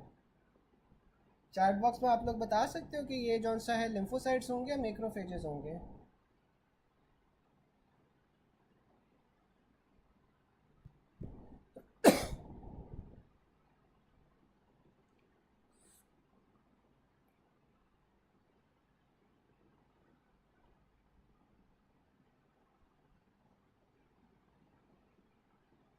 अच्छा, अब ये जो आपके पास हार्ट फेलियर सेल्स होते हैं ना, ये टिपिकली हमारे पास मैक्रोफेजेस होते हैं। पैसिव कंजेशन के अंदर बेशक लिम्फोसाइट्स होते हैं, लेकिन जो पल्मोनरी कंजेशन होती है ना लंग्स के अंदर, आपके पास हमेशा मैक्रोफेजेस ही पाए जाते हैं। ठीक है, तो ये लंग्स के अंदर अगर कंजेशन हो रही है तो उसमें हमारे पास मैक्रोफेजेस ही होंगे। ठीक है, ठीक है डॉक्टर बलोच। फिर आपके पास आ जाता है immediate mediator of allergic reaction. तो इमीडिएट मीडिएटर क्या होगा एलर्जिक रिएक्शन का? वो हिस्टामिन होगा। Mediator of chronic allergic rhinitis आपके पास इयोसिनोफिल्स होगा। A specific mucosal change penetrating to pertaining to chronic rhinitis is increasing goblet cells. ठीक है, the epithelioid cells of a tubercle are derived from lymphocytes. The connective tissue cells that secrete antibodies and typically contain eccentric nuclei are plasma cells. ठीक है, plasma cell से आपके पास antibody secrete हो रही होती हैं, साथ में उसके अंदर ईसेंट्रिक न्यूक्लियाई होता है। Cells whose principal function is to produce antibodies, तो आपके पास वो प्लाज्मा सेल्स होते हैं। इन्फ्लेमेटरी या एलर्जिक रिएक्शंस में, पैरासिटिक रिएक्शंस में आपके पास इयोसिनोफिल्स पाए जाएंगे। Which cells contain dense granules and IgE bodies on the cell membrane, तो वो आपके पास डेंस ग्रैन्यूल्स जब भी आ जाएगा ना, डेंस ग्रैन्यूल्स आपके पास बेसोफिल्स के अंदर होते हैं। वैसे अगर वो ग्रैन्यूल्स का पूछ ले और IgE एंटीबॉडीज़ का पूछ ले तो तब हमारे पास मास्ट सेल्स होगा। ठीक है, फिर आपके पास ग्रैन्यूल्स एंड हिस्टामिनेज एंजाइम आपके पास इयोसिनोफिल्स में होता है। ठीक है, which cell contain dense granules, तो ये आपके पास बेसोफिल्स होगा। ठीक है, which connective tissue cells have single membrane bounded and have lamellar vesicles and granules, तो आपके पास ये मास्ट सेल्स हैं। Cells having granules and histamine degrading enzyme, तो हिस्टामिनेज आपके पास जौन से है वो इयोसिनोफिल्स के अंदर होते हैं। ठीक है, a patient taking steroid decrease of which cell is evident, तो आपके पास जो स्टीरॉयड्स ले रहे होते हैं ना उसके अंदर आपके पास लिम्फोसाइट्स जौन से होते हैं वो कम हो रहे होते हैं। First line of defence in tissues, तो टिश्यूज़ के अंदर आपके पास जो पहली सेल डिफेंस की लाइन होती है ना वो आपके पास मैक्रोफेजेस होता है। ठीक है, यहाँ पे you have to emphasize on the word tissues उसने दिया हुआ है, तो बॉडी टिश्यूज़ के अंदर जो आपके पास फर्स्ट सेल लाइन डिफेंस होती है वो मैक्रोफेजेस होती हैं। ब्लड के अंदर आपके पास न्यूट्रोफिल्स होगी। First line of defence against microbial pathogens, तो आपके पास स्किन होती है। लंग्स के अंदर जो फर्स्ट डिफेंस की लाइन होती है वो एल्वियोलर माइक्रोफेजेस होते हैं। ट्यूमर सेल्स के अंदर आपके पास नेचुरल किलर सेल्स होते हैं। और first line of defence during bleeding आपके पास प्लेटलेट्स होती हैं। ठीक है, फिर ऑटोसोमल डोमिनेंट इनहेरिटेंस आ जाती है, ऑटोसोमल रिसेसिव और एक्सलेंट रिसेसिव इनहेरिटेंस आ जाती है। ठीक है, अब जो आपके पास ऑटोसोमल डोमिनेंट इनहेरिटेंस है ना, इसमें क्या होता है कि one parent carries a gene और दूसरा पेरेंट नॉर्मल होता है। अब जो बच्चा है ना, बच्चे के अंदर अब हर जो आपके पास ऐसे समझ लो कि जो फिनोटिपिकल फीचर होता है, ये जो जीनोटाइप होती है उसके 2 क्रोमोसोम्स होते हैं। हर जीनोटाइप के 2 क्रोमोसोम्स होते हैं। इसमें से अगर एक भी आपके पास डोमिनेंट होगा तो आपके पास ये ऑटोसोमल डोमिनेंट इनहेरिटेंस हो जाती है, यानी कि अगर दोनों अलील्स में से आपके पास कोई एक भी जौन सा है वो ऑटोसोमल डोमिनेंट होगा तो फिनोटिपिकली एक्सप्रेस करेगा। तो 1/2 of the children are expected to be affected. Disease are most often due to defects in structural genes. ठीक है, फिर आपके पास ऑटोसोमल रिसेसिव आ जाता है। The parent of the affected individuals are not affected but gene carriers, तो जो आपके पास ऑटोसोमल रिसेसिव कंडीशंस है ना उसमें आपके पास जो दोनों पेरेंट्स हैं वो दोनों कैरियर्स होंगे, क्योंकि जब जो ऑटोसोमल रिसेसिव कंडीशंस होती हैं इसके अंदर जब तक आपके पास दोनों अलील्स जौन सी हैं वो सेम ना हो वो तब तक फिनोटिपिकली एक्सप्रेस नहीं होता। ठीक है, तो जो दोनों पेरेंट्स होंगे वो कैरियर्स होंगे, और अगर वो कैरियर्स होंगे तो अप्रॉक्सीमेटली 25% जो आपके पास बच्चे होंगे वो आपके पास इफ़ेक्टेड होंगे, जो हाफ होंगे वो कैरियर्स होंगे और जो 1/4 होगा वो नॉन इफ़ेक्टेड होंगे। ठीक है, often due to enzyme deficiencies, और इसमें आपके पास मेटाबॉलिक डिसऑर्डर्स वगैरह आ जाते हैं जो ऑटोसोमल रिसेसिव होते हैं।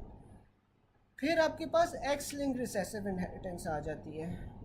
जो एक्स लिंक्ड रिसेसिव इनहेरिटेंस होती है ना, उसमें क्या होता है कि female parent is carrier and male parent is unaffected. ठीक है, तो जो मेल पेरेंट है वो सही है, फीमेल पेरेंट जौन सी है वो कैरियर है। 1 in 2 children will be affected. Male children who get the affected X chromosome phenotypically manifest the disorder. जबकि जो फीमेल पेशेंट्स होते हैं, क्योंकि उसमें एक एक्स मदर से आना होता है, एक एक्स फादर से आना होता है, तो वो नॉर्मली हमारे पास कैरियर्स होंगी। Due to enzyme deficiencies that are exceptions from autosomal recessive patterns. फिर आपके पास जो मल्टीफैक्टोरियल चीज़ें आ जाती हैं। Most common mode of inheritance आपके पास मल्टीफैक्टोरियल होता है, यानी कि वो मल्टीपल फैक्टर्स के ऊपर डिपेंड कर रहा होता है कि आपके पास पेरेंट्स के अंदर क्या चीज़ें हैं, एनवायरनमेंट के अंदर क्या चीज़ें हैं, किस किस चीज़ों से एक्सपोजर हुआ हुआ है, तो इसमें मल्टीपल फैक्टर्स आ जाते हैं जो most common mode of inheritance होता है। Most common genetic disease of frequent is multifactorial. 40 to 60% of genetic defects are multifactorial. Most appropriate about multifactorial chromosomal abnormalities में आपके पास ट्राइसोमी 21 आ जाता है।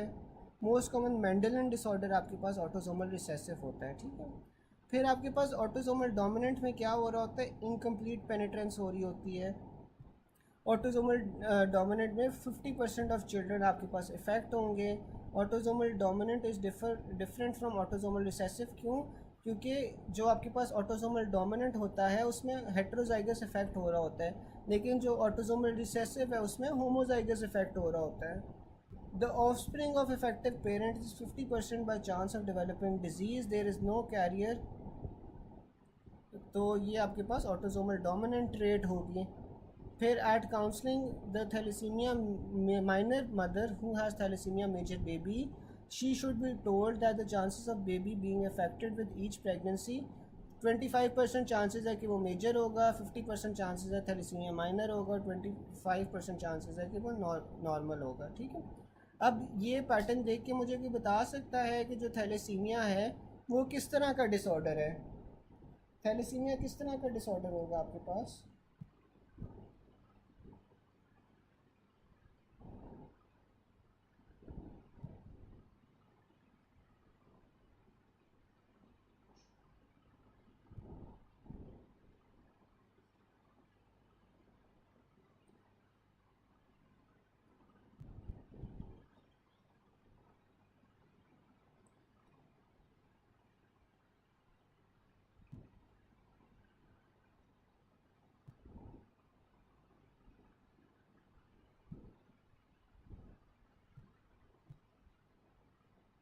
अच्छा, फिर हम आगे चलते हैं, एक्स लिंक्ड रिसेसिव आ जाते हैं।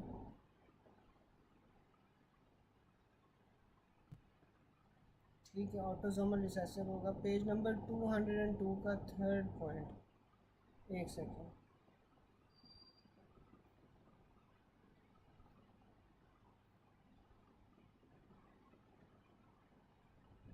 अच्छा मैं समझा देता हूँ। अच्छा, थर्ड पॉइंट में वो ये कह रहा है कि जो ऑटोसोमल डोमिनेंट है वो किस तरह डिफर करता है फ्रॉम ऑटोसोमल रिसेसिव। यही वाला पॉइंट था ना डॉक्टर बलोच? अच्छा, अब ये देखो कि जो आपके पास ऑटोसोमल डोमिनेंट होते हैं ना, ऑटोसोमल डोमिनेंट का क्या मतलब होता है कि हर आपके पास जीन की 2 अलील्स हैं। ठीक है, हर जीन की 2 अलील्स हैं। अब अगर आपके पास इसमें एक अलील डिजीज़्ड होगी, एक अलील नॉर्मल होगी, तो फिनोटिपिकली जौन सा है वो पेशेंट डिजीज़्ड के तौर पे एक्ट करेगा ना, फिनोटिपिकली उसे डिजीज़ एक्सप्रेस होगी। ठीक है, मैं ये बता रहा हूँ कि देखो, अगर आपके पास एक ऑटोसोमल डोमिनेंट इंडिविजुअल है, ऑटोसोमल डोमिनेंट इंडिविजुअल के अंदर आपके पास 2 अलील्स हैं हर क्रोमोसोम की, तो एक जौन सा क्रोमोसोम की अलील है वो आपके पास is positive for a disease, जबकि दूसरी आपके पास नेगेटिव है, तो इसे हम क्या कहेंगे फिर? ये हेट्रोजाइगस पैटर्न है। ठीक है, क्योंकि एक डोमिनेंट है और एक अफेक्टेड है, दूसरी जीन जौन सी वो नॉर्मल है, और फिनोटिपिकली अगर वो जौन सा है वो एक्सप्रेस कर रहा है इस चीज़ को, तो इसका क्या मतलब है कि वो हेट्रोजाइगस स्टेट में जो हेट्रोजाइगोट्स हैं वो इफेक्ट हो रहे हैं। लेकिन ऑन दी अदर हैंड अगर आप ऑटोसोमल रिसेसिव कंडीशंस देखो, तो ऑटोसोमल रिसेसिव कंडीशंस में अगर आप यही वाला जीनोटाइप ले लो कि अगर एक जौन सा अलील है वो डिजीज़्ड है और दूसरा अलील नॉर्मल है, तो क्या वो फिनोटिपिकली डिजीज़ एक्सप्रेस होगी या नहीं होगी, बता सकते हो आप लोग मुझे? ऑटोसोमल रिसेसिव के अंदर आपके पास एक जो अलील है वो इफेक्टेड है, दूसरी अलील नॉर्मल है, तो ये जौन सा है फिनोटिपिकली एक्सप्रेस हो पाएगा या नहीं हो पाएगा, मुझे बता सकते हो आप लोग चैट बॉक्स में?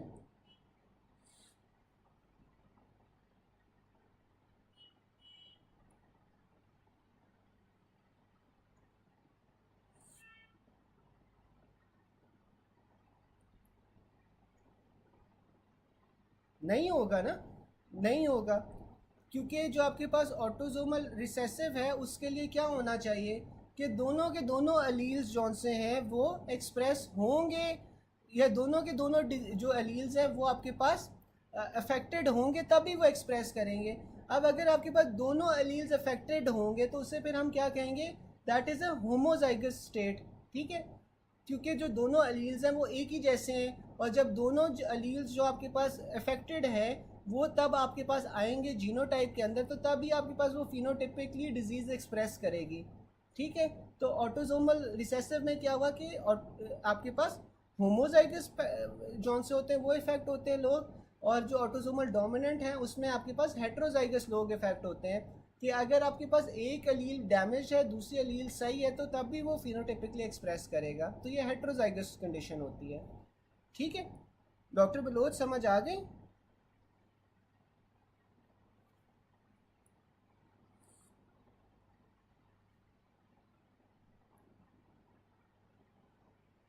चलें,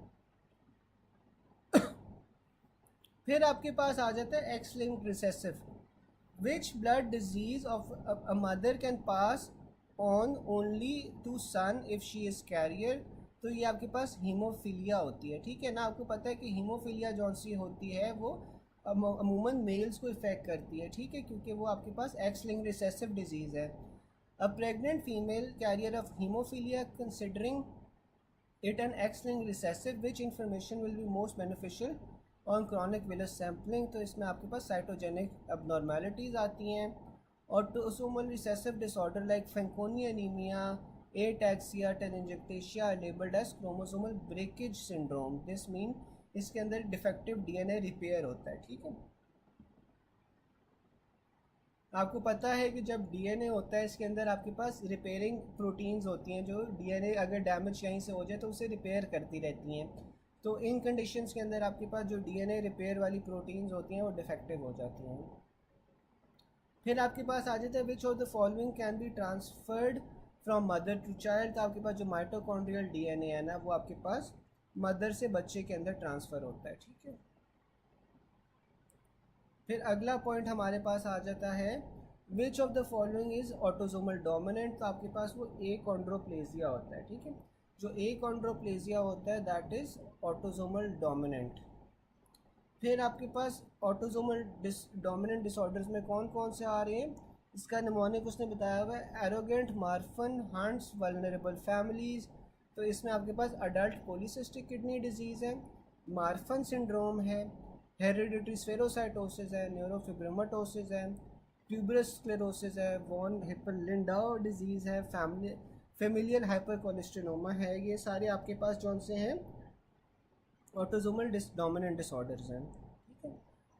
और फिर उसके अलावा उसने और भी बताए हुए हैं, जिस तरह वॉन विलीब्रांड डिजीज़ है, हाइपरट्रोफिक कार्डियोमायोपैथी है, फेमिलियल एडिनोमेटस पोलिपोसिस है, मायोटोनिक डिस्ट्रोफी है, एकॉन्ड्रोप्लेजिया है, रेटिनोब्लास्टोमा, ये सारे आपके पास ऑटोसोमल डोमिनेंट डिसऑर्डर्स आ जाते हैं। ऑटोसोमल रिसेसिव डिसऑर्डर्स में आपके पास कौन कौन से आ जाएंगे, इसमें आपके पास उसने बताया कि मेटाबॉलिक डिजीज़ या ग्लाइकोजन स्टोरेज डिजीज़, या ये सारी डिजीज़ जौन से ना आपके पास ऑटोसोमल रिसेसिव डिसऑर्डर्स में आ जाती हैं। एक्स लिंक डिसऑर्डर्स में उसने निमोनिक बताया हुआ है, Hunter female living down town got haemophilia. तो मेल्स में आपके पास जौन सा होता है ये कैरियर्स नहीं होते, ये डिजीज़ होते हैं। फीमेल्स आपके पास कैरियर्स होंगी। इसमें एग्जांपल्स में आपके पास Hunter syndrome, Fabry disease, Lesch Nyhan syndrome, Duchenne muscular dystrophy, G6PD deficiency और हीमोफीलिया ए आ जाते हैं, ठीक है। फिर आपके पास ऑटोसोमल डोमिनेंट में उसने बताया हुआ है कि सिंगल जीन ऑटोसोमल डोमिनेंट, तो आपके पास एकॉन्ड्रोप्लेजिया जौन सा होता है वो ऑटोसोमल डोमिनेंट कंडीशन है। Boy had small upper and lower limb, normal trunk, तो ये आपके पास ऑटोसोमल डोमिनेंट डिसऑर्डर है। ये आपके पास एकॉन्ड्रोप्लेजिया की ही बात हो रही है। कोलन कार्सिनोमा आपके पास ऑटोसोमल डोमिनेंट है। रेटिनोब्लास्टोमा ऑटोसोमल डोमिनेंट है। एडिनोमेटस पोलिपोसिस, हेरिडिटरी स्फेरोसाइटोसिस, ये सारे आपके पास ऑटोसोमल डोमिनेंट डिसऑर्डर्स हैं, ठीक है। फिर आपके पास ऑटोसोमल रिसेसिव आ जाता है। You have just confirm the diagnosis of cystic fibrosis in a 3 year old child, the parents are concerned about future pregnancies, तो ये आपके पास जो सिस्टिक फाइब्रोसिस है ये ऑटोसोमल रिसेसिव होता है। साथ में आपके पास जो अल्फा 1 एंटीट्रिप्सिन डिफिशिएंसी होती है वो भी आपके पास ऑटोसोमल रिसेसिव होती है। एक्स लिंक्ड डिसऑर्डर्स में आपके पास क्या आ जाता है, हीमोफीलिया ए एक्स लिंक्ड है, डुशेन मस्कुलर डिस्ट्रोफी एक्स लिंक्ड है। तो ये सारे आपके पास मेल्स के अंदर होते हैं ना, जो आपके पास ये एक्स लिंक्ड रिसेसिव होते हैं, ठीक है। फिर आपके पास आ जाता है a 13 year boy with obesity, hyperphagia and short stature, तो ये आपके पास प्रेडर विलाय सिंड्रोम आ जाता है, ठीक है। प्रेडर विलाय में क्या हो रहा होता है, आपके पास हाइपरफेजिया हो रहा होता है, भूख ज़्यादा लग रही होती है, और जो हाइपोगोनाडिज्म होता है, ठीक है, गोनाड सही तरह डेवलप नहीं हो पाते। फिर आपके पास एंजल मैन सिंड्रोम आ जाता है। एंजल मैन सिंड्रोम में आपके पास इनअप्रोप्रिएट लाफ्टर होगा। टर्नर सिंड्रोम के अंदर आपके पास हाइपरगोनाडोट्रोपिक हाइपरगोनाडिज्म होगी। कैलमैन सिंड्रोम में आपके पास हाइपोगोनाडोट्रोफिक हाइपोगोनाडिज्म होगी। Kallmann syndrome is recognised by delayed puberty secondary to hypogonadotropic hypogonadism. Kallmann syndrome is thought to be due to the caused by the failure of GnRH secreting neurons और to migrate to the hypothalamus, तो इसमें आर्क्यूरेट nucleus का legion है, ठीक है। और इसमें आपके पास लैक ऑफ स्मेल होती है और डिलेड प्यूबर्टी होती है, ठीक है। जो आपके पास ये कॉलमैन सिंड्रोम है ना, कॉलमैन सिंड्रोम में हाइपोगोनाडोट्रोफिक हाइपोगोनाडिज्म होगी, साथ में आपके पास डिलेड प्यूबर्टी होगी और साथ में एनोस्मिया होगा। अच्छा, मुझे कोई बता सकता है कि ये हाइपोगोनाडोट्रोफिक हाइपोगोनाडिज्म और हाइपरगोनाडोट्रोफिक हाइपोगोनाडिज्म में फ़र्क क्या है? ये दोनों में फ़र्क बता सकते हो कि क्या होगा? हाइपर गोनाडोट्रोफिक हाइपोगोनाडिज्म और हाइपोगोनाडोट्रोफिक हाइपोगोनाडिज्म में क्या फ़र्क होगा?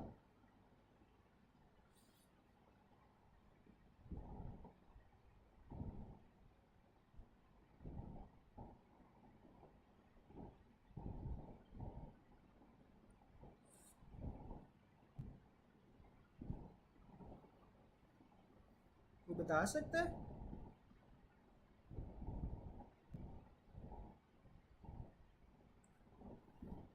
गाइस, ये आप लोगों को आना चाहिए।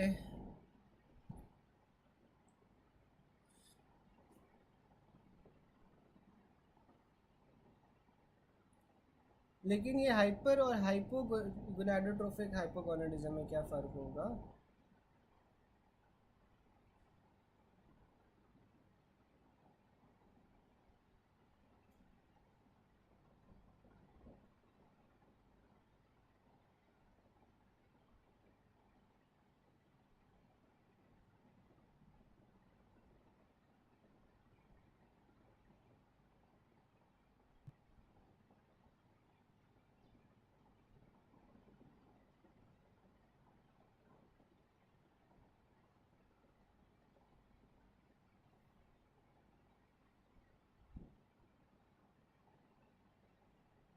अच्छा, अब ये देखिए, जो हाइपर गोनाडोट्रोपिक हाइपोगोनाडिज्म है ना, इसमें गोनाड्स के अंदर मसला होगा, ठीक है।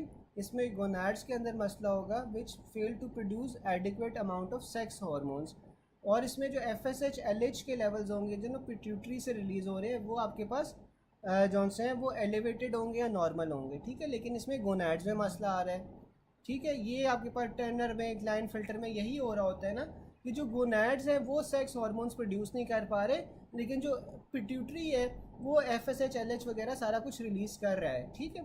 जो हाइपोगोनाडोट्रोफिक हाइपोगोनाडिज्म है उसमें ऊपर से मसला आ रहा है, ठीक है।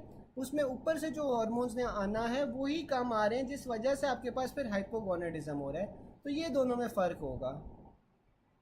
गैस, ये वाली बात समझ आ गई यार? ये सबको समझ आ गई ये वाली बात?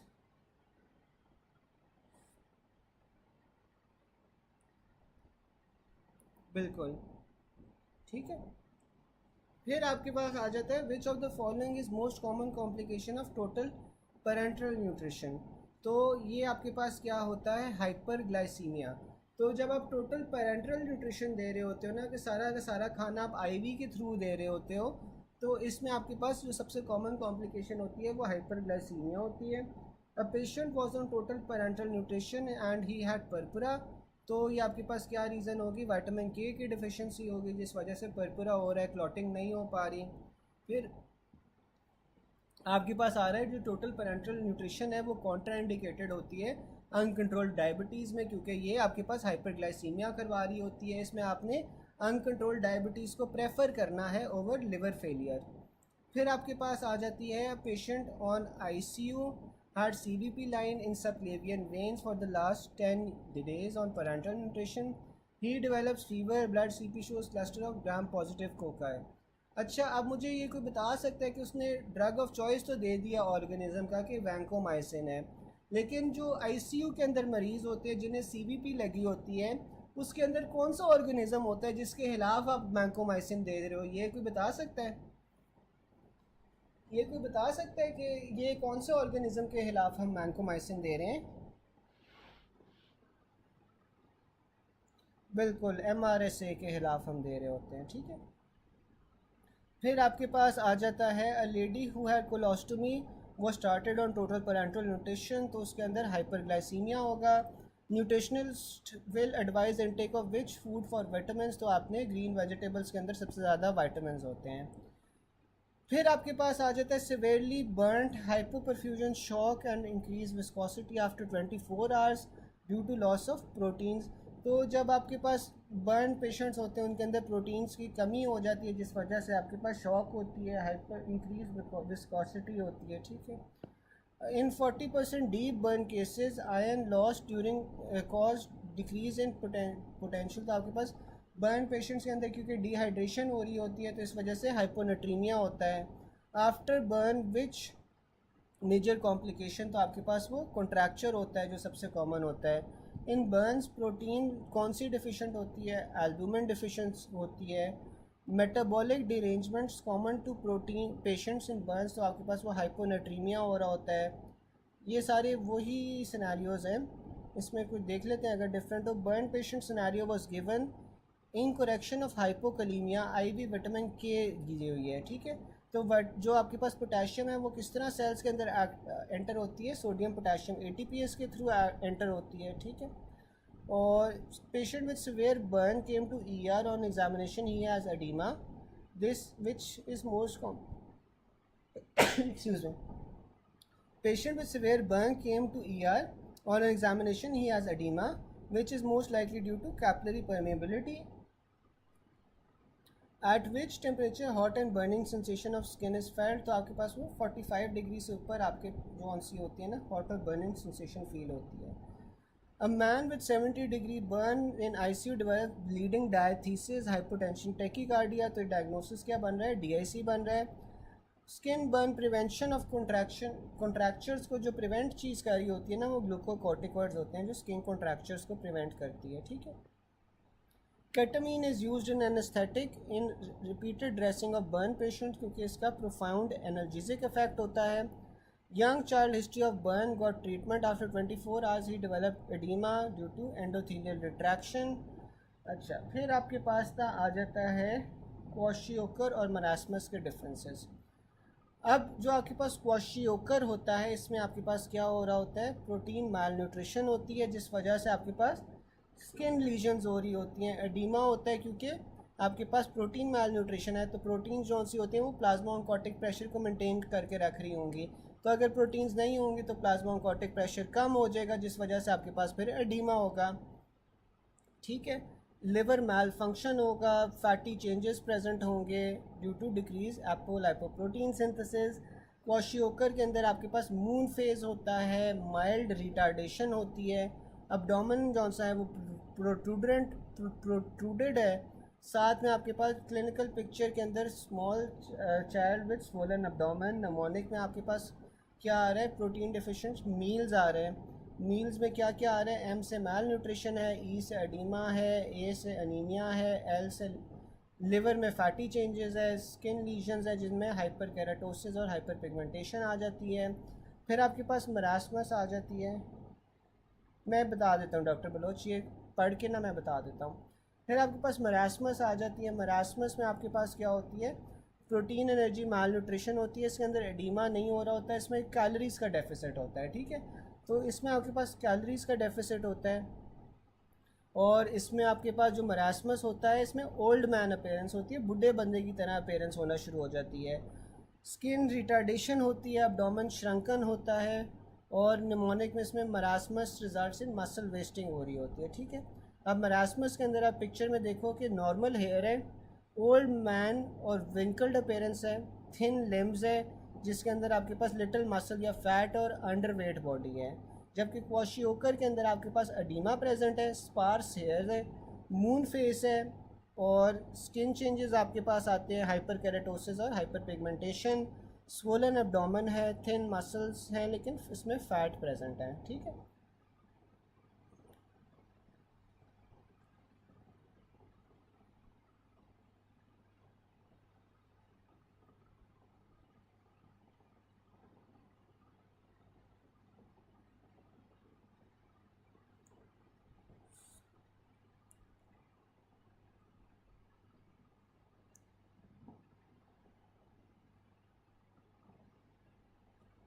अच्छा, तो डॉक्टर बलोच ये वाला पॉइंट कह रहे थे, case of burn in which skin graft not needed decided on skin appendages, ठीक है। तो कोई मुझे चैट बॉक्स में बता सकता है कि स्किन अपेंडेजेस क्या होते हैं?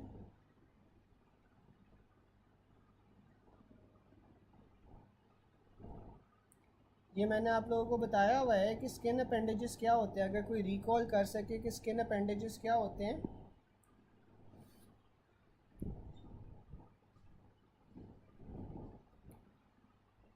बिल्कुल। तो ये जो आपके पास एक्स्ट्रा चीज़ें बॉडी स्किन के ऊपर प्रेजेंट होती है ना, जैसे हेयर हो गए, नेल्स हो गए, सेबेशियस ग्लैंड्स हो गए, ये सारी चीज़ें जो सी होती हैं ना, स्किन की अपेंडेजेस कहलाती हैं, ठीक है। तो आप किस तरह डिसाइड करते हो कि आपके पास ग्राफ्ट चाहिए या नहीं चाहिए? बाय द प्रेजेंस और एब्सेंस ऑफ स्किन अपेंडेजेस। तो अगर तो आपके पास वो सारी जो ऊपर वाली चीज़ें हैं वो लॉस हो गई हैं, तो फिर आपको जौन सा है ना ग्राफ चाहिए होगा। अगर वो इंटैक्ट है तो ग्राफ नहीं चाहिए होगा। मैं बता देता हूँ मैं बता देता हूँ डॉक्टर अस्का। डॉक्टर बलोच समझ आ गया? या एट्थ पॉइंट जौन सा है कि आपके पास जौन सा है ना, स्किन अपेंडेजेस का क्या मतलब होता है? जो एक्स्ट्रा चीज़ें स्किन पे प्रेजेंट होती हैं। तो अगर ये एक्स्ट्रा चीज़ें प्रेजेंट होंगी तो इसका मतलब है कि ग्राफ की ज़रूरत नहीं है। अगर ये एक्स्ट्रा चीज़ें सारी की सारी स्लाफ ऑफ हो गई हैं तो इसका मतलब है कि फिर ग्राफ की ज़रूरत है, ठीक है। अच्छा डॉक्टर अस्का, ये जो हाइपर गोनाडोट्रोफिक और हाइपोगोनेडिज्म है ना, ये दोनों में क्या फ़र्क होता है? देखो हाइपोगोनेडिज्म ना, एक सेकंड मैं ऊपर जाता हूँ। देखो हाइपोगोनेडिज्म ना दोनों जगहों पे हो रहा है, टर्नर में भी और कॉलमैन में भी, ठीक है। अब इन दोनों के एग्जांपल्स ही हम लेते हैं कि दोनों के अंदर हाइपोगोनेडिज्म हो रहा है, लेकिन एक में आपके पास हाइपर गोनाडोट्रोफिक है, एक के अंदर हाइपोगोनाडोट्रोफिक है। जो आपके पास हाइपर गोनाडोट्रोफिक है ना, उसका क्या मतलब है कि ऊपर जो इंटीरियर पिट्यूटरी है ना, वो तो सही काम कर रहा है। इंटीरियर पिट्यूटरी से आपके पास FSH LH वगैरह सारा कुछ सही रिलीज़ हो रहा है, नॉर्मल है या अबव नॉर्मल है। लेकिन मसला कहाँ पे आ रहा है? मसला गोनैड्स में आ रहा है। गोनैड्स ने अब क्या चीज़ रिलीज़ करवानी होती है? ईस्ट्रोजन प्रोजेस्टेरोन वगैरह रिलीज़ करवाता है, या मेल्स में वो टेस्टोस्टेरोन वगैरह रिलीज़ करवाता है। तो जो गोनैड्स की सिक्रीशंस है ना, गोनैड्स की सिक्रीशन में मसला होता है, लेकिन जो पिट्यूटरी है उसकी सिक्रीशंस नॉर्मल हैं या अबव नॉर्मल हैं, ठीक है। तो ये हमारे पास हाइपर गोनाडोट्रोफिक हाइपोगोनाडिज्म हो जाएगा। कॉलमैन सिंड्रोम में क्या होता है? कॉलमैन सिंड्रोम आपके पास आर्किड न्यूक्लियस की लीजन होती है। तो इसका मतलब है कि जो हाइपोथैलेमस से GnRH रिलीज होना होता है वो ही नहीं होता। तो ऊपर से ही सिक्रीशन से मसला होता है जिस वजह से आपके पास हाइपोगोनाडिज्म हो रही होती है, ठीक है ना। तो अगर आपके पास FSH LH वगैरह रिलीज नहीं होंगे तो इस वजह से भी तो हाइपोगोनाडिज्म हो सकती है ना। तो इस ये हाइपोगोनाडोट्रोफिक हाइपोगोनाडिज्म में ये हो रहा होता है, ठीक है। डॉक्टर अस्का समझ आ गई बात?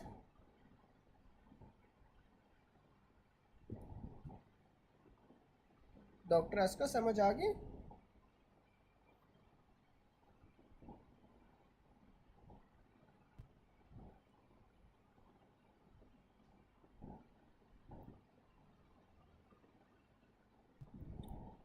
फिर हमारे पास आ जाता है a 6-year-old boy presents in OPD with apathy, peripheral edema, enlarged liver, low serum albumin and moderate anemia। तो ये आपके पास क्या है, क्वाशियोकर है। A 4-year-old girl with no congenital abnormality present with edematous body and distended abdomen। On examination आपको हेपाटोस्प्लिनोमेगैली मिल रही है, ब्रिटल शाइनी वीक हेयर मिल रहे हैं, हाइपर पिगमेंटेशन मिल रही है, डिस्क्रिमेशन मिल रही है। तो ये सारे के सारी चीज़ें आपको क्वाशियोकर की तरफ पॉइंट कर रही हैं, ठीक है। फिर आपके पास आगे आ जाता है bleeding gums, altered resistance to vessels are sign of scurvy. 11-month baby brought by mother with complaints that her baby is semi unconscious and listless, ठीक है। On examination no response to vocal stimulation. Weight आपके पास 60% of age है, small purple contusion है जो आपको Thai पे मिल रही है। तो ये फिज़िकल अब्यूज़ का सिनेरियो है। फिर आपके पास यार डिसऑर्डर्स आ जाते हैं जो बायोकेम वाले हैं। इसमें आपके पास वॉन गिरकी डिजीज़ आ जाता है। वॉन गिरकी डिजीज़ में आपके पास ग्लूकोज 6 फॉस्फेट की डिफिशेंसी, फॉस्फेटेज की डिफिशेंसी होती है। ग्लूकोज 6 फॉस्फेटेज आपको ग्लाइकोलिसिस में चाहिए होता है। तो अगर ये नहीं होगा तो ग्लाइकोजन की एक्यूमुलेशन हो जाएगी। पॉम्पिस डिजीज़ में आपके पास टाइप 2 ग्लाइकोजिनोसिस होता है। इसमें आपके पास अल्फ़ा 1,4 ग्लूकोसाइडेज की डिफिशिएंसी होती है। अगेन आपके पास ये ग्लाइकोलिसिस के अंदर आता है, तो इसमें ग्लाइकोजन की एक्यूमुलेशन हो जाएगी। कोरीज आपके पास टाइप 3 होती है। इसमें आपके पास अमाइलो 1,6 ग्लूकोसाइडेज की डिफिशिएंसी होती है। इसमें भी ग्लाइकोजन एक्यूमुलेट हो जाएगी। मैकर्डल के अंदर आपके पास क्या होता है, मसल फॉस्फोराइलेज जौन सी होती है उसकी डिफिशिएंसी हो जाती है। उसमें भी ग्लाइकोजन की एक्यूमुलेशन हो जाती है। Hypoglycaemia and von Gierke's disease due to deficiency of glucose 6 phosphatase, ठीक है। आगे भी आपके पास यही है। वॉन गिरकी के अंदर ना, वॉन गिरकी के अंदर आपने जौन सा है वो कार्बोहाइड्रेट्स नहीं देने, क्योंकि कार्बोहाइड्रेट्स ब्रेक डाउन ही नहीं हो पाते, ठीक है। और मैकर्डल डिजीज़ के अंदर आपने क्या नहीं, occur due to deficiency of muscle glycogen phosphorylase, ठीक है। यहाँ तक हमारा अब पैथोलॉजी हो गया है। गिव मी 5 मिनट्स, 5 मिनट्स के अंदर मैं गूगल मीट जो सा है उसका लिंक शेयर करता हूँ और फिर हम पैथोलॉजी के MCQs कर लेते हैं, ठीक है। और अगर कोई चीज़ समझ नहीं होगी तो फिर हम वो मीट पे समझ लेंगे, ठीक है। मैं 5 मिनट के अंदर फिर लिंक शेयर कर रहा हूँ, ठीक है। जैसा अल्लाह हाफ़िज़।